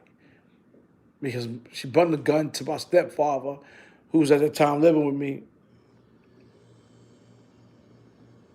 And he told her, yo, this is a real gun. What are you doing with a gun? What are you doing with a gun in the house? And my mom was like, you better get rid of this shit or you never coming back. So and that was it. You know what I mean? You know what I mean? So I wound up going to the street. But a lot of things was going on in the street when I was 14. She didn't know. You heard? So, my mom was still working woman. She would go and take the 60 bus right there on Rockaway and Blake, where the bus station stopped. Just go there every day, boom. But across from the bus station on Rockaway and Blake used to be a deli. It still is a Dominican restaurant. And it had its laundromat and it had a store. Now, back in the days, my man owned the store. My man owned the laundromat. Salute to Swan. God bless the dead Georgie. Bird. Bobby Bird. A couple other people. You know what I'm saying? But I would watch my mother get off the bus or get on a bus, and I wouldn't say nothing to her. You know what I mean? When we were in the street, I wouldn't walk with my mother. I wouldn't talk to my mother. I wouldn't conversate with my mother, And my mother only went in the house and came out. So nobody really knew. A lot of years, nobody really never knew. Only the people that knew my mother, that was my mother, was people in the building. People in the building knew that was my mother. But outside of the project, no. They really had no idea. Because I was always in the street. And when my mom came out and came about, I never said nothing to her. I walked right past her like I didn't know her. Things of that nature, you know what I'm saying? Like, you know what I mean? We got her like, and she be like, you heard? You know what I mean? Ain't that sad? That's a crazy. Yeah, I was wilding for real, you heard? You know what I'm saying? To the point where my mother did not want me to talk to her in the street. Did not want me to acknowledge her, nothing. At an early age, you heard? Yes, it was the right thing to do, you heard? Yeah.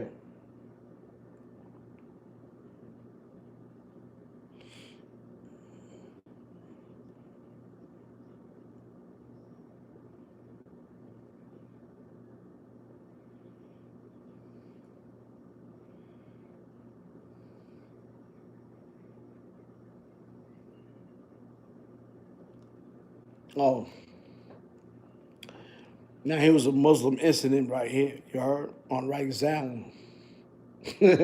So I got so many incidents, I forgot all about the Muslim incident. Happened to C-85, but this is where this happened. See, I got cut right there. But the moral of the story is that, that I can't, see, I'm a real nigga, and I say real things. And I'm telling you something, I got this cut right here, this little cut. I had to get this little cut right here because I was too aggressive. I don't know how it sound.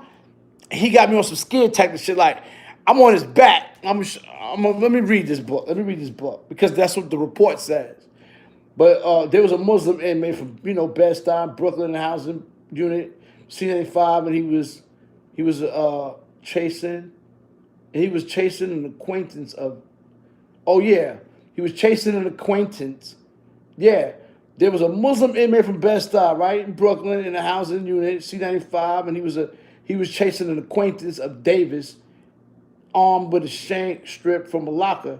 Davis is on what we call auxiliary time.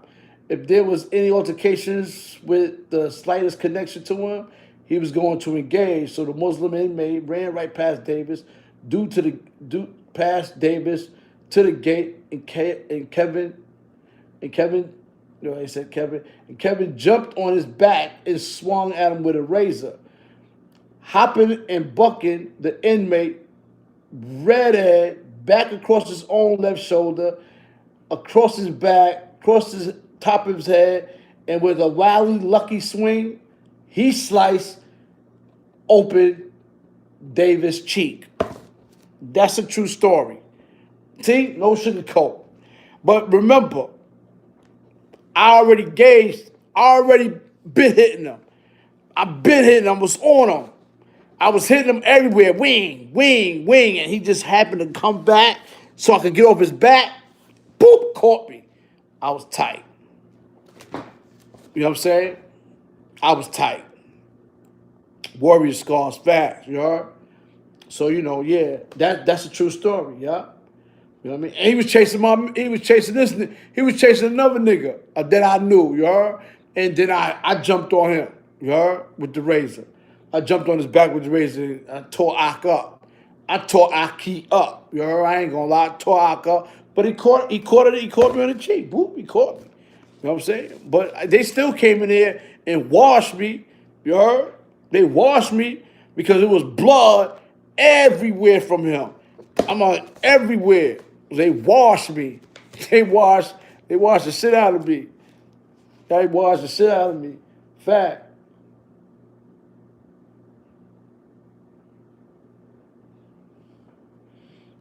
Facts.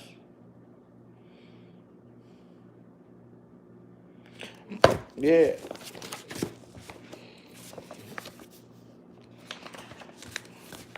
Might do this every Sunday, you heard? Can't barely see it, Kev. Nah, you can't barely see it.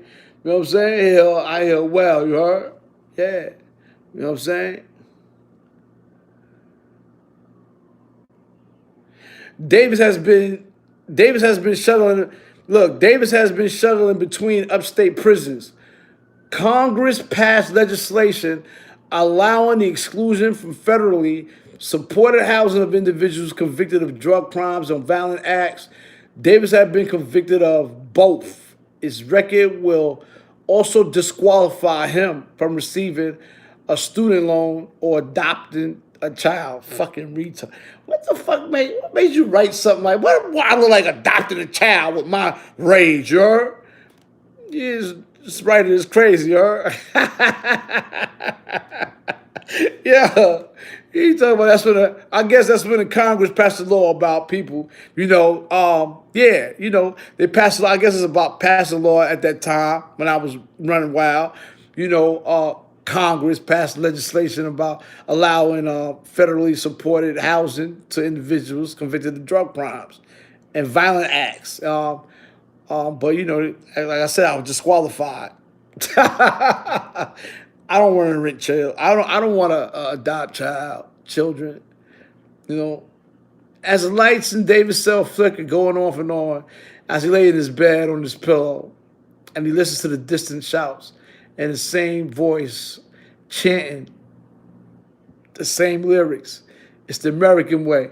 COs, I'm the gangster. Another inmate, Bilal, shut the fuck up. Don't make me kill again. The rapper squeezes out a couple of more lines. CO, I'm scaring you. One by America. The pipes down in the silence. Kevin whispers, Elmira. Kevin Davis knows nothing of the Rust Belt economy of central New York. The factory closings and the rampant unemployment that have forced over 40% of the young adults to quit the Elmira region in the last decade. He cannot visualize the city's hand-bitten east side, where young mothers look forward to public assistance checks while their boyfriends hustle cash by peddling crack to people with jobs who ride to Pennsylvania or nearby Corning. Yeah, Corning is up, Corning Community College, yeah, in Corning. Instead, Kevin is sure he can feel the steady, unhurried pulse of a gentle town through those walls. That is enough for him. Just as Davis' visions of Elmira is cobbled together from bits of movies, television shows, and the deceptive views from his prison windows, his evolution of himself is based largely on myth. He has concerned himself little with the welfare of others. Even his good deeds have been, in some measure, about personal glory. He has only a vague notion of how healthy family works or how a father and a husband should behave. No matter how sharp his mind or how strong his willpower, Davis has no idea how difficult it will be to earn a living legally, adapt himself to life among everyday people, and retrofit a nervous system designed for urban war. He will also have to learn to live in an anatomy. I don't know, man. All right, how to finish this up. In Brownsville and in prison, Kevin Davis has always been a star. In Brownsville and in prison, Kevin Davis has always been a star. Like other young toughs in Brooklyn, Davis has taken great risks to ascend the ladder of status in his neighborhood. But like them, he had a broader stage in mind when he stalked the streets with a gun. Race and economics have pushed these young men to the outskirts of the city, and if not of their criminal ferocity, to the edges of the national consciousness. They have watched the Americans' dramas unfold, and its high production values and glitzy props. Instead of accepting the role of an outside, shuffling extras in the blockbuster movies, they grabbed a major role. Or maybe they were not cut out to play square Jordan heroes, but like the nigga in Ice Cube's rhyme, they sure they know how to play. The guy is crazy, man. Black rappers like Noriega and Capone, name themselves after every public enemy they could think of but Hitler. Oh, man. With no real ideology behind, the wish or the stardom, Kevin Davis has accepted the casting complete with two of his ominous stage names. He's never been the good guy, but at least he has always been a featured character. You heard? The hardest thing now will be to accept the role of a bit player.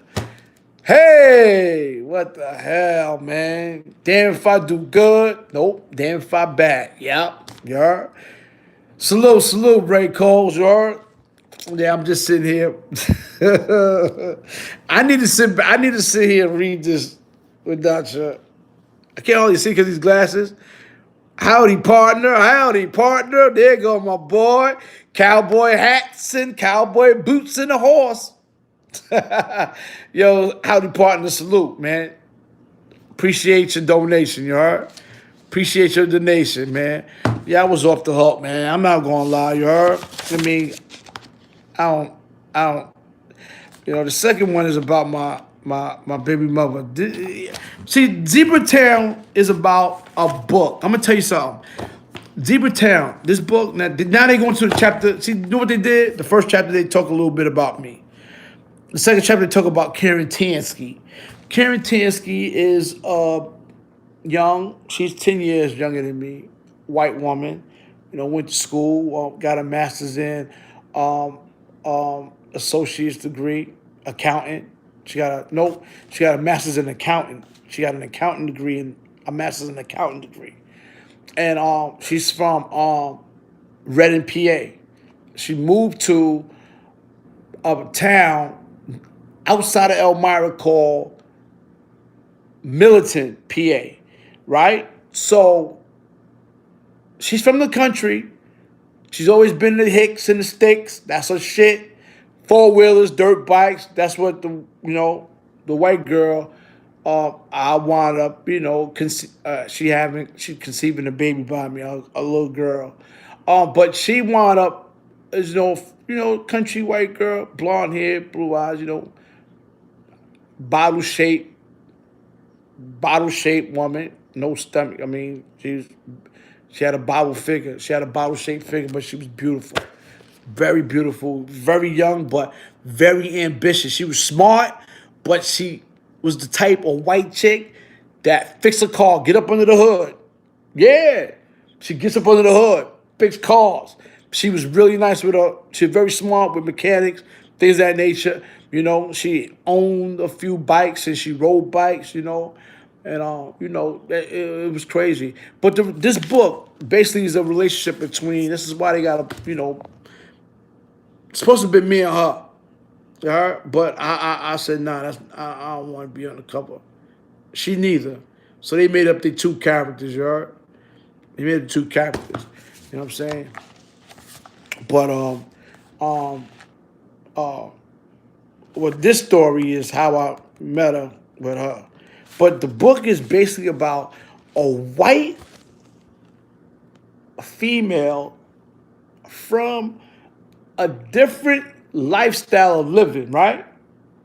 So you were talking about it's a different life, but it coincides with a city guy from the hood. Like what type of relation? What is a if you think about it, you got a dude from Brooklyn, New York, from the streets. You got a white girl from the hood or the sticks of the wood, and their relationship. How would it be able to work? What is the what is the you know what I'm saying? You got to think about it like that. We think about it like that. It's a walk of life. That's a fact. It's odd. It's odd for a white woman, a white young lady from the sticks of the woods deals with or come in contact with a street dude from this hood, from the streets. She don't know nothing about the streets. She don't know nothing about hip hop, country songs, country things of that nature. You understand? So I took her into my world, and at times she took me into her world, which I couldn't. It was yo. I used to go to a crib and be in Milltown, PA, and she put me on a four-wheeler, and she would take me up in the woods. She go up this steep hill, up on the landing. She go up this steep hill. She put me, and she's driving, not me. She tell me to put on this four-wheeler, get on the back, get me on the back. I get on the back, and I'm like, oh, yo, put me back down. But it's too late. She up a steep hill. I think I'm almost falling off. Then we get on top of the hill. And then she moves. She goes ride her four-wheeler through the hills. And then this motherfucker, we riding through the woods, and then she stops on top of a hill on a wood.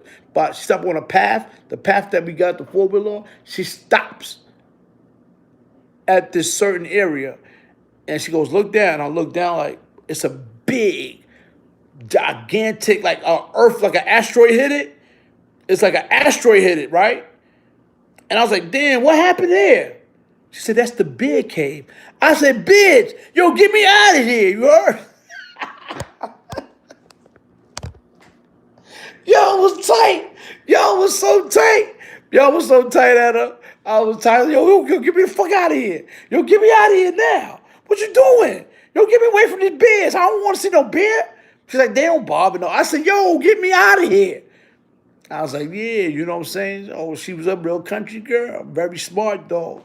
You know what I mean? And, then I used to come to Brooklyn. I used to come to Brownsville in a Dodge pickup truck with her. I come to Brownsville in a pickup truck. The Dodge Ram joint. Pickup truck with her, you heard? And the kids, you heard? Crazy. Everybody, okay, get you in the pickup truck. So that's what we do, man. Dirt on this shit, you heard? We got the bikes on the back, you heard? We got the motorcycles on the back and stuff. Yeah, man, I used to pull up like that. Shit was crazy, man. You know what I'm saying? But this book is basically about the relationship between the black man from the city and the white woman from the country. You know what I mean? It's a very good, interesting book, you heard? So, you know, and I'm gonna tell you something, it's a bigger difference of it's a bigger difference of um way of living, growing up. You know, their principles and morals is not as serious as ours, especially when it comes to raising children. They they are less tolerant. You know what I mean? They oblivious to a lot of things. You know what I'm saying? That's what I learned about, you know, white women. They don't care. They leave their doors open. They leave car doors open. I wasn't used to that. You heard? And this is why you see a lot of kidnap cases, murder cases on TV. And every time I sit here and I watch Investigations Discovery and, you know, and Snap and all this other stuff, it comes from them. They're so comfortable with nature that they so blind to danger. They are. They so blind to danger when it comes to nature. They don't think that it can happen. They don't think that people just gonna walk in their crib and kill them or rape them or murder them. They don't think like that. And these one of the things that I had to incorporate in her. And say, oh, you just from the city, you was paranoid because people. I said, I don't care about that. Sure enough, man, it's different type of living. So dealing with someone that you love and you fell in love with, of different race that goes through these type of things and where you from and the values that you got, it's gonna be hard. It's gonna be hard. It's gonna be hard because especially when you raising a child, you want your doors locked at night. They don't pay attention to it. Every single night. When I went to sleep before them, I got up to make sure the door was locked. And sure enough, no, it wasn't. And then I start wilding out. Now everybody hostage in the house. Yo, dumb. I wake up out of sleep with the top of a head. Pop, get your ass up. Why you left the door open? Oh, nobody's coming in. I said, yo, I'm in here. We all could die. You shrink. You know, I had to keep being on her like that. And then start leading up to a lot of my safety and her safety. It started leading to a lot of violence behind that. And that was sickening. Like, you can't be living like this. You know what I'm saying? Nah, man, that's a fact. You know what I'm saying? So I was nervous about being in there because they so in tune with nature. They so in tune with nature. They so safe with nature. It's ridiculous, man. Yo, Bill Goody, man, thank you for the cash. Thank you for the money and the donation and the cash app, you heard? You know what I'm saying? But this is exactly what,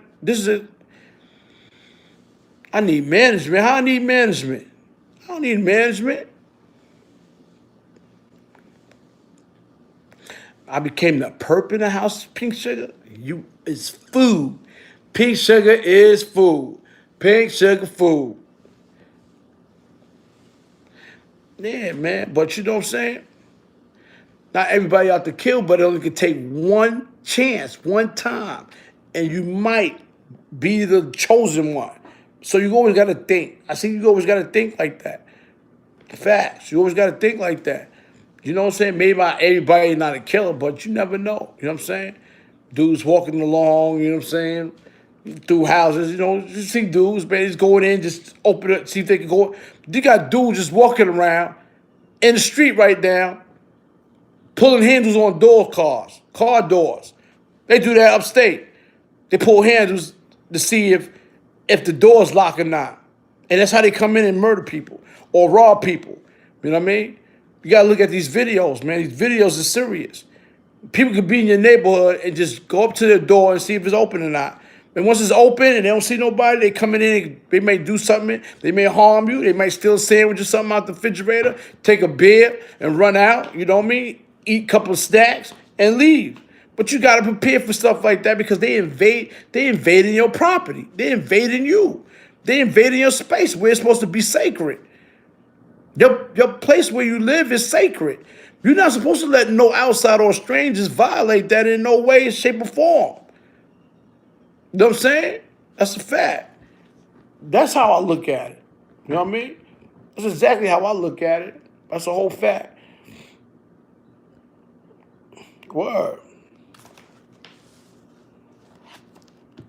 True. True. 21 years old, blonde. Karen Tansky. I'm going to just read a little paragraph. That's it. It's the early spring of 1999. Karen Tansky is standing on the second floor of the shopping mall in Big Flats, New York, a few miles outside of Elmira. This her testimony. 21 years old, blonde and shapely, she ignores whispered suggestions from passing teenage boys. Behind her is a Burger King franchise. From 50 feet to her left comes the calliope of a video game room. Julia's, Karen's 3-year-old toddler, which is Mariah, but is rooted to the floor, mesmerized by the popping, gurgling sounds of arcades, the flash of lights, and the screams of older children. No matter if Karen's urgent has succeeded in getting the child to come along. It has been a tedious afternoon for Karen. She searched for a new car seat for Julia with no success and rummaged for sales on children's clothes, empty-handed. She was headed for the escalator in the parking lot when a girl fell under the spell of the game room. When Karen picked her up, the child kicked and slapped and clawed the ear. So white kids is different. White kids is different. They are different, you heard? White kids are off the meat rack. Now those will kill you. I'm telling you.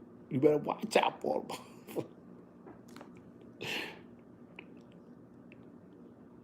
As Karen waits for the tantrum to subside and for the pull of the arcade to weaken, she thinks back to her own childhood. There had been no place for tantrums then. Karen Tansky grew up in Gillette, Pennsylvania, 10 miles outside of Elmira down to a Lane County road with just over a 20-foot wide creek, and at the end of a hill lay the Fresh Oaks Trailer Park, 200 feet from the ungraded entrance to the encampments of aluminum-aided mobile homes. Sat green wire carnival model where Karen lived with her mother, Betsy Hahn. Yeah, that's what they call it in the book. Damn, I almost forgot her name in the book as a character, but yeah, they call her Betsy Hahn. Her real name is Holly, but fuck it. She's, God bless her dead. R.I.P. Holly. She passed away 2 years ago. Betsy was a struggling single mother, just as Karen is now.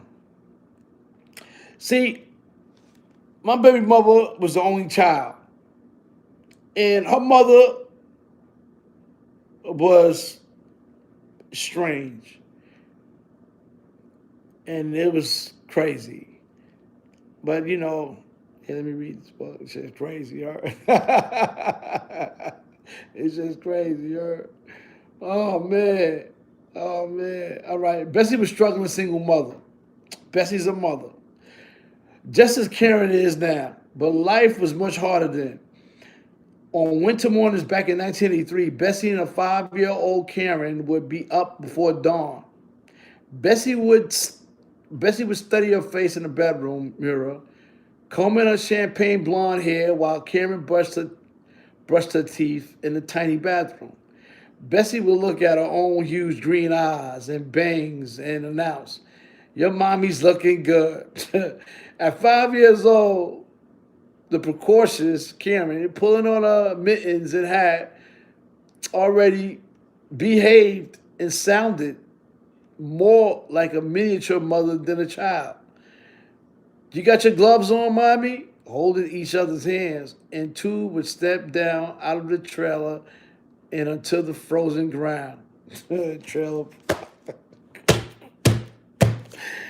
Well, this is what I was talking about before. I got into this about going to see her.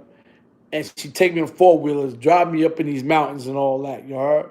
It's crazy back then. Yeah. But yeah, man. Yeah, it's shit crazy. But yeah, I don't,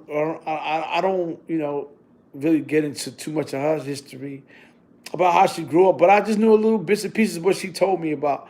Her mother was weird, you know. This is what I'm talking about nature. Her mother, I heard stories. Her mother used to go, get men at the bar, but she had no babysitter. So she would take my baby mother, when she was like 5 years, 6 years old, would drive up to the parking lot of the bar, tell her to stay there until she comes out. So, the mother would go in there, get drunk, get drink, get a man, take him home, and then boom. While she got kids out there, that got to be traumatizing, right? To sit in the car in the dark while your mom in there getting drunk, things of that nature, you heard? And try to pick up men and bring them home. Well, I don't know what. That's crazy, you heard? That's traumatizing, you hear me? That's a fact. Yeah, man.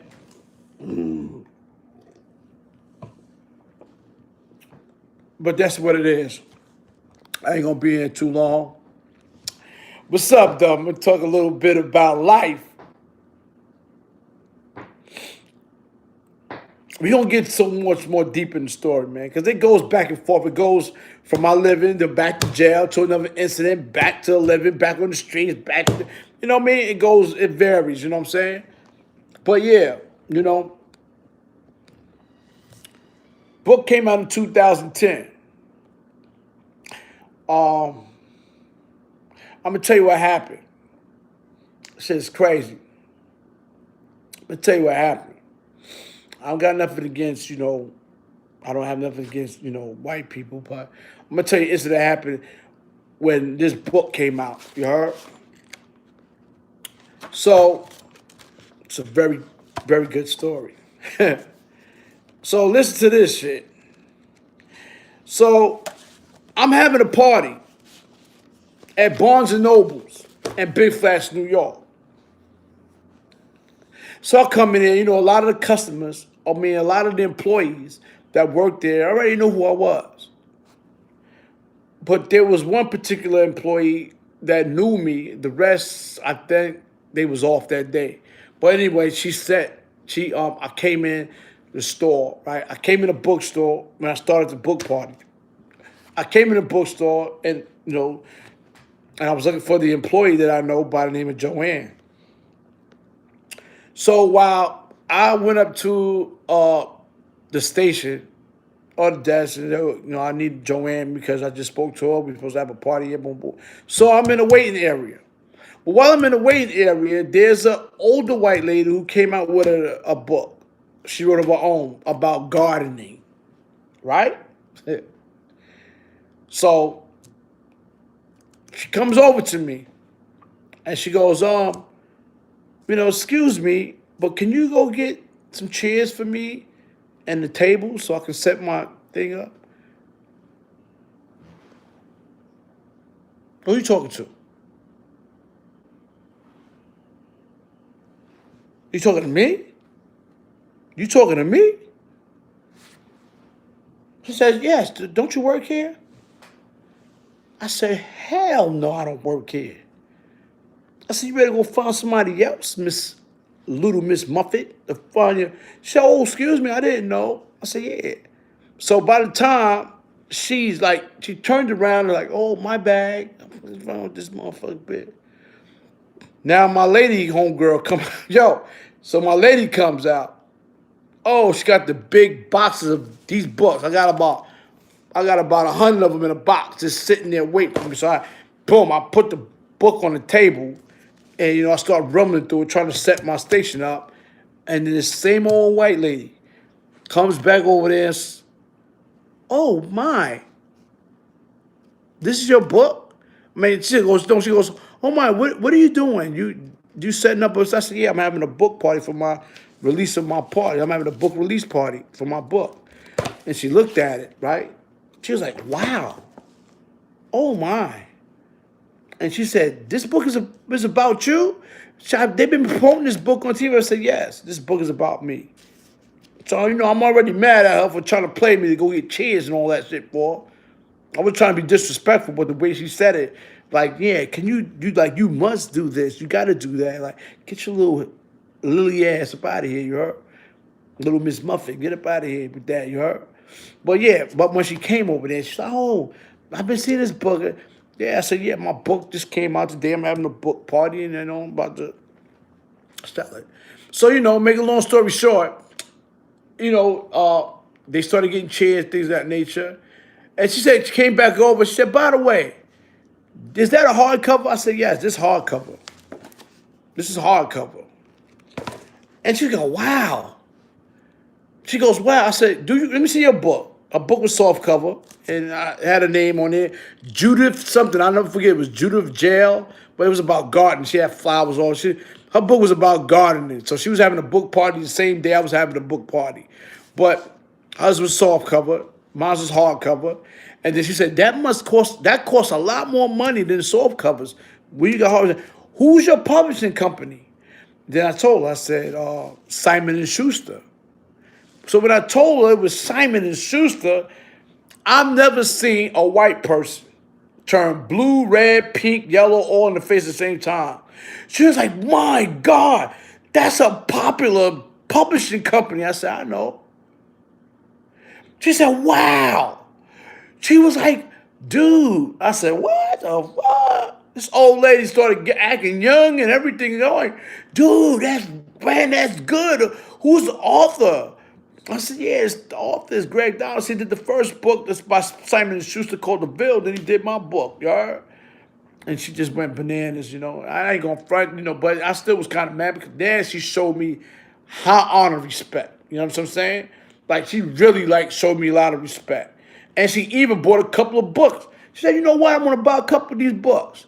You'd be surprised that when this book came out, if you see, you'd be surprised when this book came out.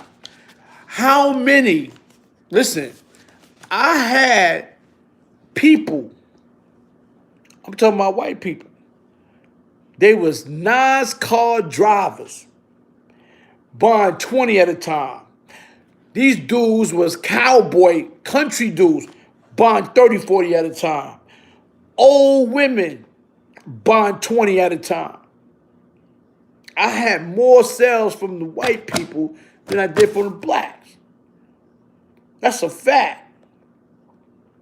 R.I.P. Kobe and Gigi, facts. You know what I'm saying? Because, I live in a prison town outside of Big Flats and all that is all, they got big houses out there. Outside of Elmira is big houses. They got mansions all around. Big Flats is rich. You got to have a lot of money to live out there in Big Flats.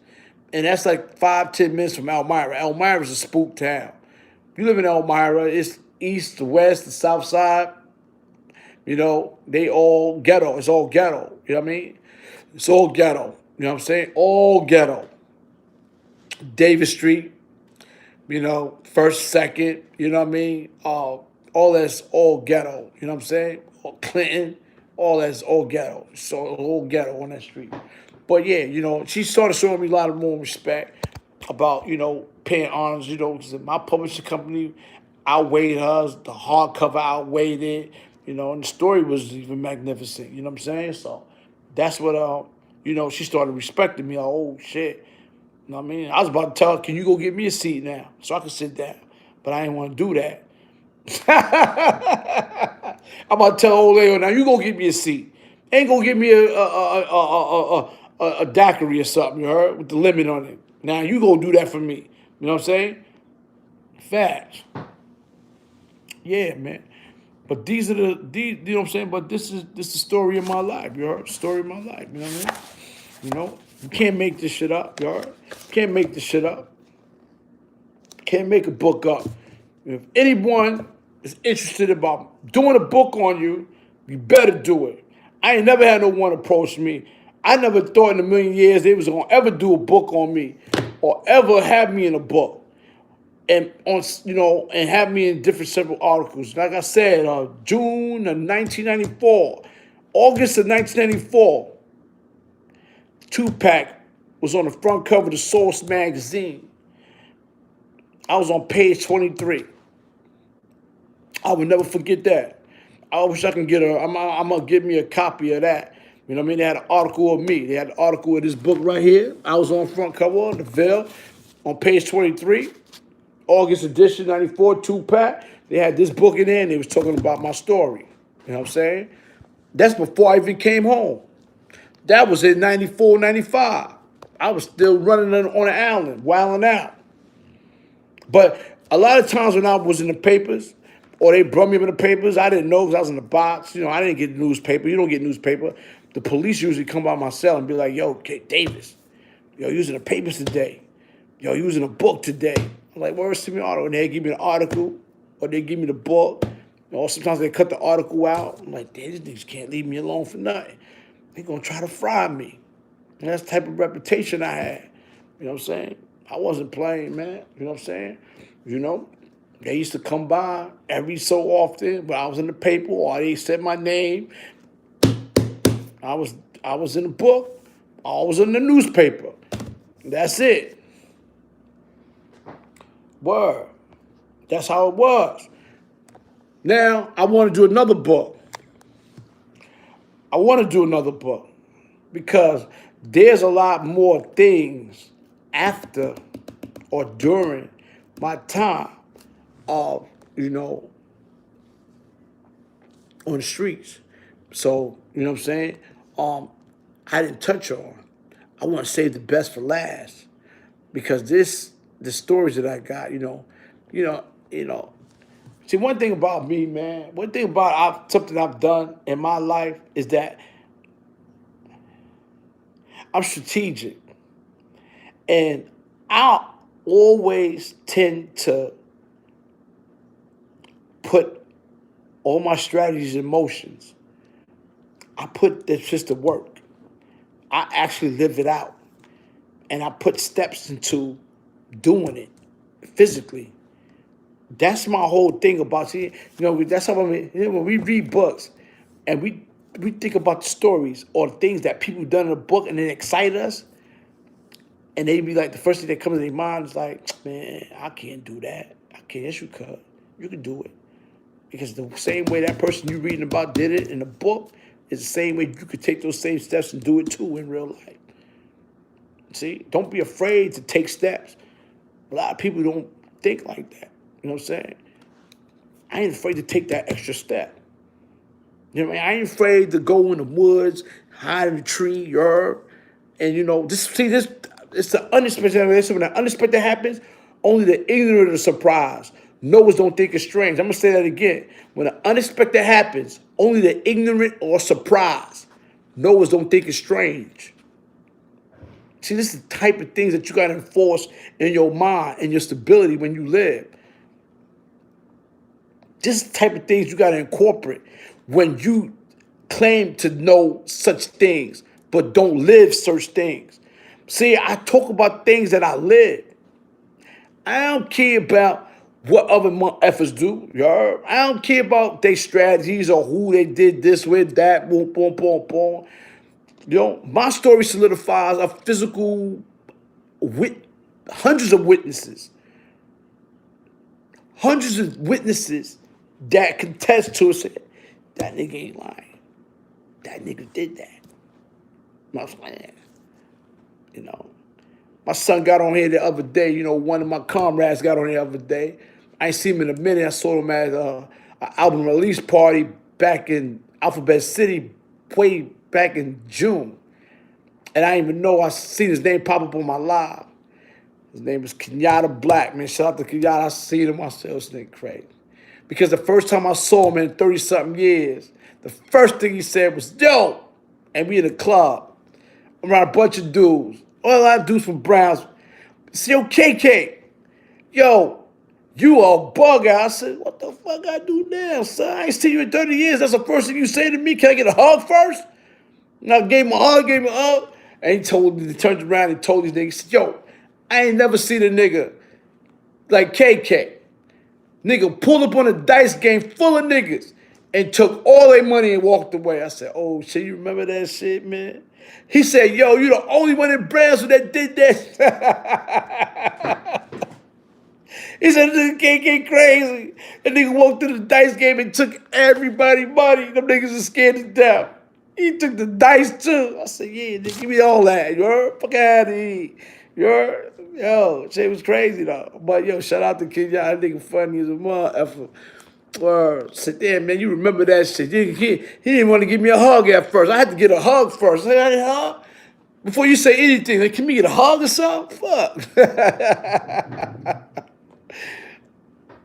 You heard? That's a fact. Took the dice too, you heard? Dice and the money. Fucking shit's over, man. Game over. Fuck. Know what I'm saying? I used to do crazy shit, man. Niggas play bad. You know, I wasn't a basketball person. First and foremost, you know, when I used to go to try to play basketball, dudes just look over me. Y'all want him? I want him. I want him. You okay? You gotta wait for next. Where I gotta wait for next? I go get my gun. You heard? While they playing ball, I shoot the basketball. Poof, you heard? Fuck out of here. Now nobody play. Everybody, oh shit. Then when I come back, they pick me first. Yo, KK, come on, let's go. I said, yo, what's up? I'm playing? Nah, and I didn't even know how to play. I didn't know how to play. And they was side checking me on the side, on the low, you heard? Until I start pulling my gun out. All right, son, take the ball, you heard? Fuck out of here. Yeah, because I was a short nigga. I didn't know how to play basketball. I never played basketball, you heard? But I wanted to get down. I wanted to be around. I wanted to be, you know what I'm saying? But I shot niggas basketballs on the court, right in the middle. You know what I'm saying? Yeah, I did shit like that. Fuck out of here. You heard? Fuck out of here. Nobody get a good enough basketball. Now, they're going to pick me the next time, you heard? No, they pick me. You know what I mean? And I'm still playing basketball, and they still try to chuck me. Oh, word? Now, I can't hit the ball. Boop, and I miss. Throw mad air balls. Boop, they be tight. I'm like, well, so what? I'm going to keep doing it. Boop, you heard? Throwing mad air balls. Boop, man, this thing, oh. But they had to pick me, you heard? Or I'm going to shoot the ball. Yo, I ain't gonna front, man. I love these niggas, yo. I love these niggas. That's it. I'm bad. So I did a lot of bad shit, you heard? I'm only bragging about that shit, but you know, that's a true story. You know what I'm saying? I was a weirdo, super weirdo. You know what I mean? I had a motherfucking Napoleon complex for real. I hated tall niggas, you heard? You know, you heard? I don't like big niggas, you heard? Facts, you heard? You know what I'm saying? Holy shit. Yeah, man. So you already know, man. That's what it was when I was growing up, man. But it's mad love, man. You know, everybody got their own story, their own dimension of what they went through. You know what I'm saying? You know what I'm saying? I got a lot of history with a lot of dudes. That's official. That's why I be yelling lately. Bring the real back. I don't care about this other corny shit going around, you know, all this, you know, past jail shit and all that.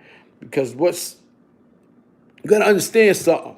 You know, we can live through our past, but nobody can vouch for us now. That's, you know, you want to be vouched for too at the same time. Teespring.com, Killer Kev for you, food merch, yeah, you heard? When I say bring the real back, man, I'm talking about dudes back from the 80s, you heard? The 80s shit, man. The old niggas coming home, the real dudes coming home, man, you know, and these dudes is what I'm the voice of, bro. They ain't getting on here doing that. They ain't, you know what I'm saying? They want to talk, but they don't know how to, you know what I'm saying? To communicate with the, you know what I'm saying? They don't know how to communicate with, you know what I'm saying, the viewers or the people and things of that nature because they real private with their lives. You know what I'm saying? Where I'm just more open with mine. Because mine's has been already, you know, my shit already been stamped. So my shit's already been said. It's already been viewed. It's already been okay.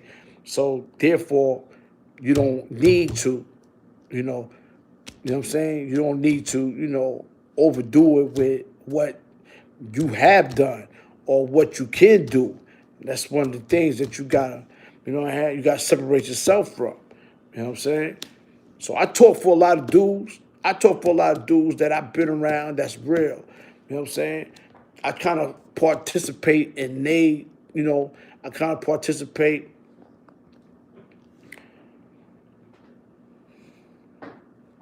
Nah, man. This nigga stupid. Nah, good time. I'm vibing up his balls up. Nah, man. I had good years all through it, but I missed. It's a lot of no. The difference between then and now, like back then. I mean, come on. Me, I go both ways. You heard? I'm still an adolescent. I'm still an adolescent. Why you think I never was? Let me tell you something, man. When I was around adolescents, motherfuckers knew I was an adolescent. I don't care for how old I was. They knew I was an adolescent. You know what I'm saying?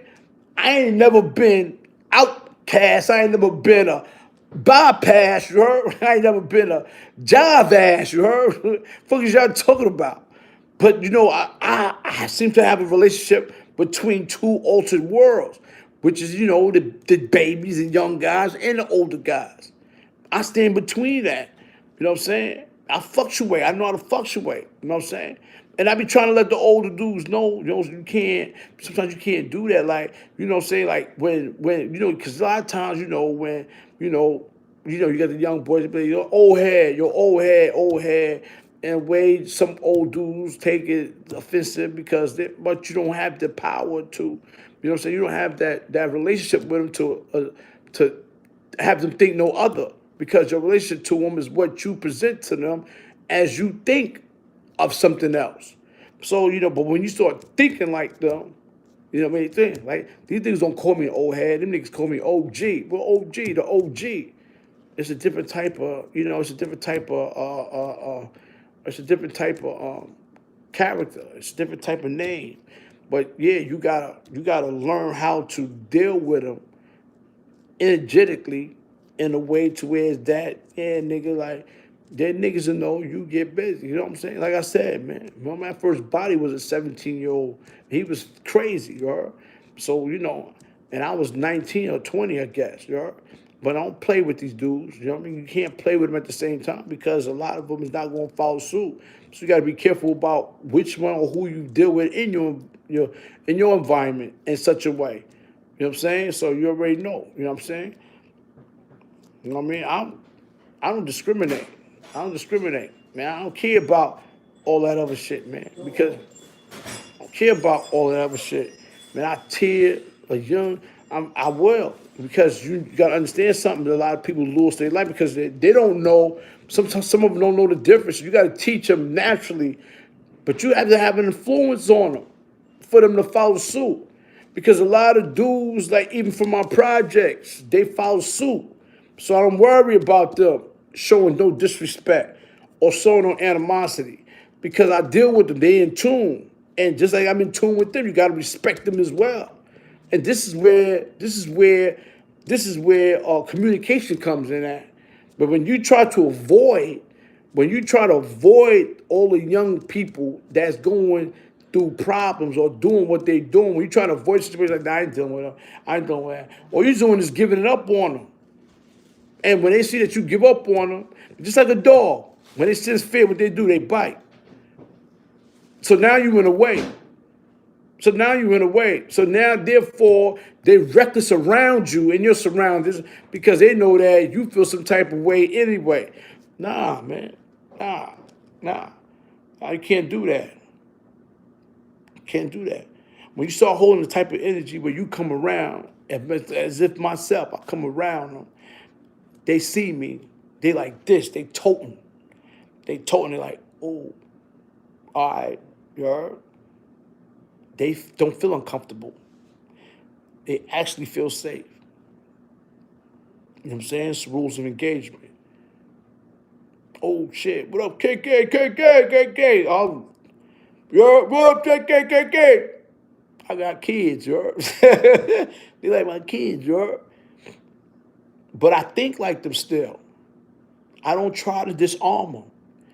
One thing you can't do, you cannot disarm the generation that's coming up now because, like I said, don't justify what they doing in their daily lives, how they living, how they surviving. I'm not promoting violence, but I'm not going to tell a young man to put down his gun in hopes of getting murdered because I told him to put down his gun and he wound up getting popped. And oh man, then I'm gonna feel bad. So, yo, KK, he listens to KK. I don't want to hear that because I don't know what his beef is. I don't know what it is. But so I have to create a temple. I have to create a temple to where is that everyone will respect the temple, even if they got beef with each other, and come into human, harmonize themselves in a temple where they could just, put everything on hold for the time being. And that's like, like I said, like, activities. You have to, because everybody's gonna have activities. You know what I'm saying? You have an activity that everybody can relate to, whether they got problems or not. It's going to solidify a holy temple. It's a holy temple, man.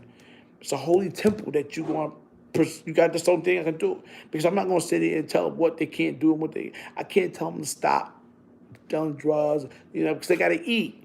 I don't know what their condition is. I don't want them to starve on the base of me. I don't want them to get killed on the base of me. I know it sounds barbaric. Y'all may look at it different, like he's a bad influence. Y'all can look at me as a bad influence, but y'all don't understand my hood. I understand my hood. I'm not going to tell these dudes to stop that because I don't want to starve them. And I definitely don't want to get them killed. So they got to stay above on each side. Even if I got to keep it like that. I'm keeping it 100. I'm keeping it above. You heard? But I'm not promoting it. I'm not promoting violence, but I'm not going to tell a dude to stop. I'm not going to tell a dude to stop so he can starve or so he can get killed. I'm not telling them dudes that. That's why I'm respected. That's why I'm respected. You heard? I'm not telling nobody to do none of that. Dave Johnson, it's the dynamic, that's a fact. You heard? I'm not telling no dudes that. I'm not going, you know what I'm saying? Because I don't know. I don't know. So I can't tell these young dudes to do that. I'm not going to tell them to stop getting money. I'm not going to tell them they're going to have to keep, because that's how they eat. That's the only way they know how to eat. I'm not going to starve them. So I mind my business. But what I can do is I can set something up to the point to where is that in hopes of them connecting to what I build or what I'm going to do in the community is them to participate in. And once they start learning how to participate in involuntarily and circumstantially, I already know revolving around this area, it's going to come to a cease in such way. Yeah, people squash beefs. I've squashed a lot of beefs when I came home in Brownsville to the point where dudes already got, and I squashed it. So I already know how to do it. I know how to do it. I know how to do it. You know what I'm saying? I know what the dynamics are. But I ain't gonna tell you niggas to stop toting. I ain't gonna tell you niggas to stop eating. I'm not gonna do that. I don't care what nobody say. Unless I got something to offer for them to do where they could be all right. And this is why if we put ourselves in these type of positions where we supposed to do these type of thing for this type of community. And that's it. You know what I'm saying? But other than that, you know what I'm saying? That's what they got to do for now. You know what I'm saying? Facts.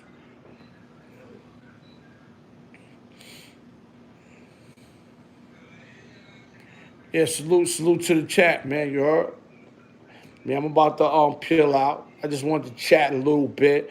It wasn't really on a topic, you know what I'm saying? But I want to do a topic about women going to prison. There's another topic I want to do about serial killing dudes in Elmira.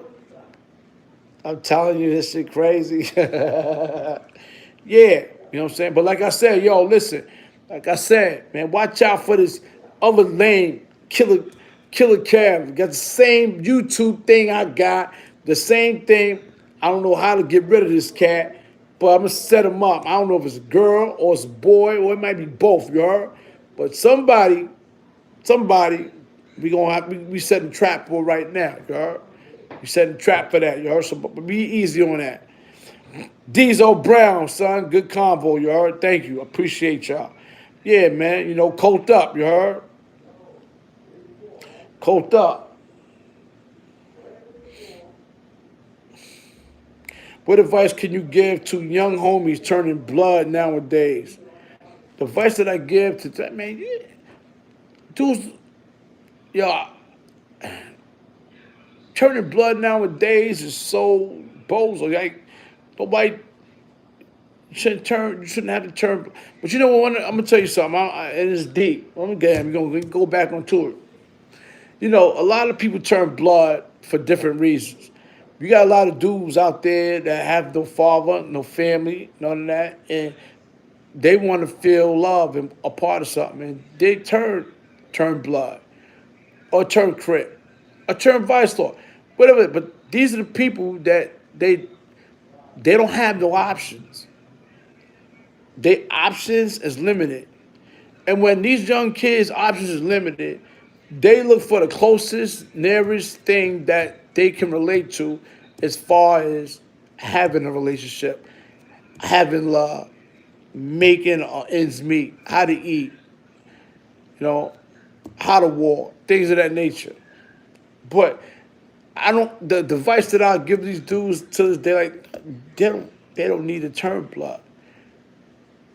Education is the most important part about being shaping your future. You gotta have education. You need education. You know, that's a whole fact. You know what I'm saying? You need education, man. Education. I always enforce that on my daughters and my kids. Education is gonna get you wherever you want to go. How much money you want to make? Education is the best. Once you educated and you know enough to read and write, no vocabulary to count, do math and all that, you'll be able to have your future in control. Become an accountant, become a psychologist, becoming a lawyer, becoming a judge, becoming a police, whatever you want to do to advance in life with education. You need education to become this type of people in order to survive. Education. You don't need college neither. You just need education. For real. That's the advice that I give to the kids nowadays. You know what I mean? Attica had a college, and it was called Canisius College back in the days. I was able to do maybe 2 months before I got in trouble. You heard? Didn't even make a trailer yet. But that's one of the first times I went upstate. You know what I'm saying? But Canisius College was one, but then they wanted taking all the college programs out. You know what I'm saying? So, you know what I mean? It's just that, you know what I mean? You gotta, you know, banging and all that is out. You heard? Banging for colors, banging, all that's out. You heard? I don't indulge in none of that. You know what I'm saying? I mean, my different life, different war was in jails and then prison. You know, shit that I was doing in the street before I went to prison, before I went to jail. You know what I mean? That type of KK I was still. You know what I mean? I'm still like that in way where it's contained, but I'm smarter, yes, more wiser, yes, more strategic, yes. You know what I mean? But the change for the good, yes. But hope for the worst. I'm never too far from anything going left. And I don't think that everything in life is going to be, if things going too right, I get nervous. Everything going too good, I get nervous. I'm not like these other, because I know somewhere down the line, you know, I got 11,000 people on views, and this I get about 5 to 6 requests an hour.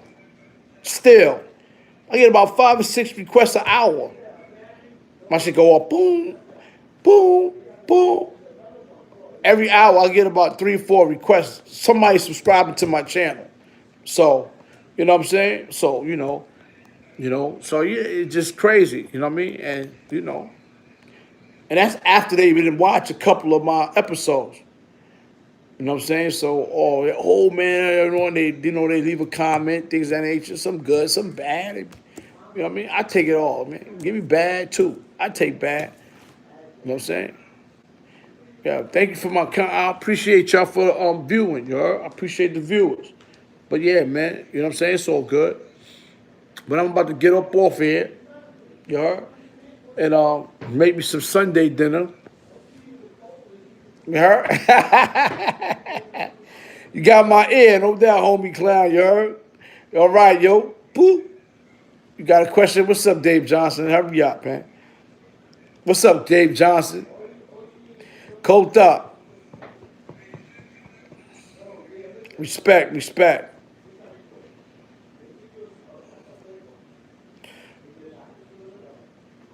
You want to become an uglies model? You want to become an ugly model? All right.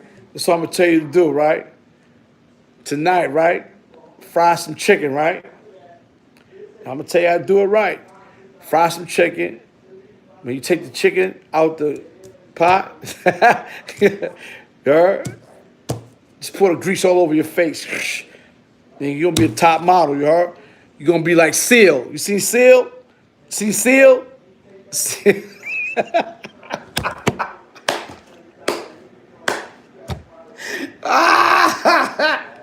You wanna look like Seal, you heard? You wanna look like that? You know who Seal was, right? You already. Yo, Kiss from a Rose, right? Yo, you wanna look like Seal. That's how you become an uglies model, you heard? You can't be cute, son. You can't be cute. You gotta, you know what I'm saying? You gotta be pretty ugly. I ain't ugly. I'm a pretty ugly nigga. You're a pretty ugly nigga. You're. This nigga said, yo, cold up. Hey, yo, man, let me get up off here, man. I'll holla at y'all later. Yo, howdy partner, yo, thank you for the donations, howdy partner, you heard? Thank you for the donations. Thanks for the donations for everybody. Thank you for tuning in. You know what I mean? Like I said, beware this other killer cab going around here, a phantom, he a clone. You know what I mean? You know what I'm saying? He's on a Frank, he's the number one Frank. He's the number one Frank massacre, you heard? Number one Frank bro. You heard? No, actually, ugly society is, listen, there's ugly beneath beauty. That's a good thing. There's ugly beneath beauty. How many times that we met people that are beautiful, but they was ugly on the inside. But there's beauty beneath ugly this time. There's beauty beneath the ugly. Then you seen some women that wasn't attractive, but they got the heart. What made them beautiful is the inside. I don't care about looks no more. You know what I'm saying? I don't care about looks and shit, like things of that nature. You know what I mean? Care about none of that. You know what I'm saying? If a woman got a beautiful heart, beautiful soul, don't care how she look. I don't care what she weigh. You know what I mean? She a winner in my book, you heard? She a winner in my book. Care about the looks. It be the pretty ones. They got this nastiest attitude. The beautiful ones. They got the nastiest attitude. You know when they take a poop, they should stink, you heard? Come on. I know that type of person, you heard? I know them that shit. Facts, you heard? You know what I'm saying? I don't care about the color. I don't care about the weight. I don't care about none of that, you heard? Beauty lies beneath you in the inside, not the outside. You heard? Facts. Yeah, you know what I mean? You know what I mean? But, you got a lot of them that act conceited. Got a lot of the pretty ones that don't ain't pretty. You know what I mean? Things of that nature. You know what I'm saying? I had this, oh, man. There's a trick to women who are very attractive. You got to ignore them. You come in the room, everybody looking, you turn away, you heard? Fuck out of here. Give them a dirty look, fuck out of here. Fuck out of here. And I guarantee you, she be looking at you, you heard? You heard? Like, what's wrong with him? You don't think I'm attractive? Nah, man, you don't think you're attractive? Fucked up, you heard? Fuck out of here, you heard? I guarantee you she be on your heels. That happened to me something. Fuck out of here. Pay attention to that shit. I be pulling niggas away. What you looking at her for? But come on, get your ass over here, man. What's wrong with her? What you worrying about her for? Man, get your ass over here. Cocaine, look. I said, nah, fuck that shit, man. You know, that shit spooky to me. Y'all bugged out and bitch like, what? He told me spooky? Fuck. Then they start, the fuck out of here. You know what I mean? They be on your heels. I don't say nothing to me. I don't tell you for that. Come on, we over here. You heard, son? Fuck that. You know what I'm saying? Fuck out of here. That's the type of nigga I am. You know what I mean? Facts. I don't do beauty. I do heart. I do soul. You know what I'm saying? You know what I'm saying, Pink Sugar? You know what I'm saying, Yum Yum? You know what I'm saying, Lisa? You know what I'm saying? Wisdom Fisher, you heard? You know what I'm saying, Carlina?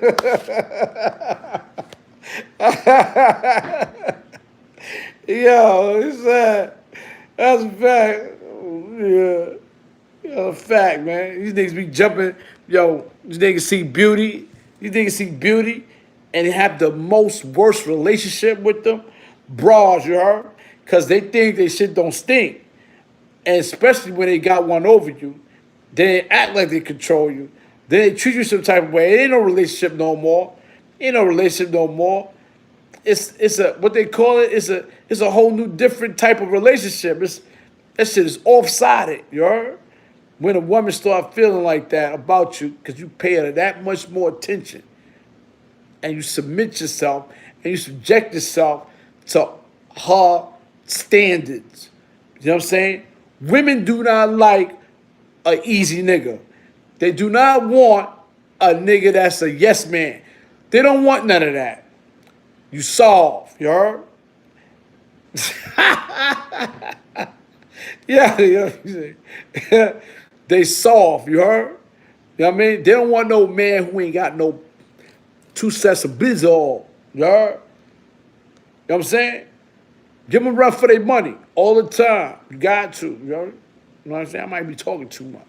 But yeah, man, a lot of these dudes is subjected to the woman in a relationship because they inferior of them. And you think the woman like that type of hell no.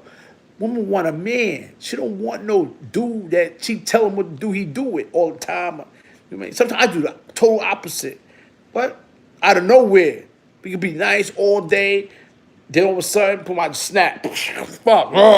They're like, what the fuck? We had a good day today. I said, yeah, it's over now, you heard? Fuck out of here. You know, I'm out my bag. You fuck out of here, you heard? God damn, what's wrong with you? That's the shit. That's the shit right there. Unpredictability. You gotta be unpredictable. Once a woman, even a nigga, each one of your steps, the game is over. It's bored. They could figure you out before you even do it. Start thinking before you even think what you thinking. It's bored. When you become like that, it turns the woman off of you. Turns the woman off. Believe me. But I'm about to salute out before I go too much into details. Salute! Yo, thank y'all for the donations. Thank you for listening. You know what I mean? Thank you for airtime. You heard? I'm out. You heard? One. Salute.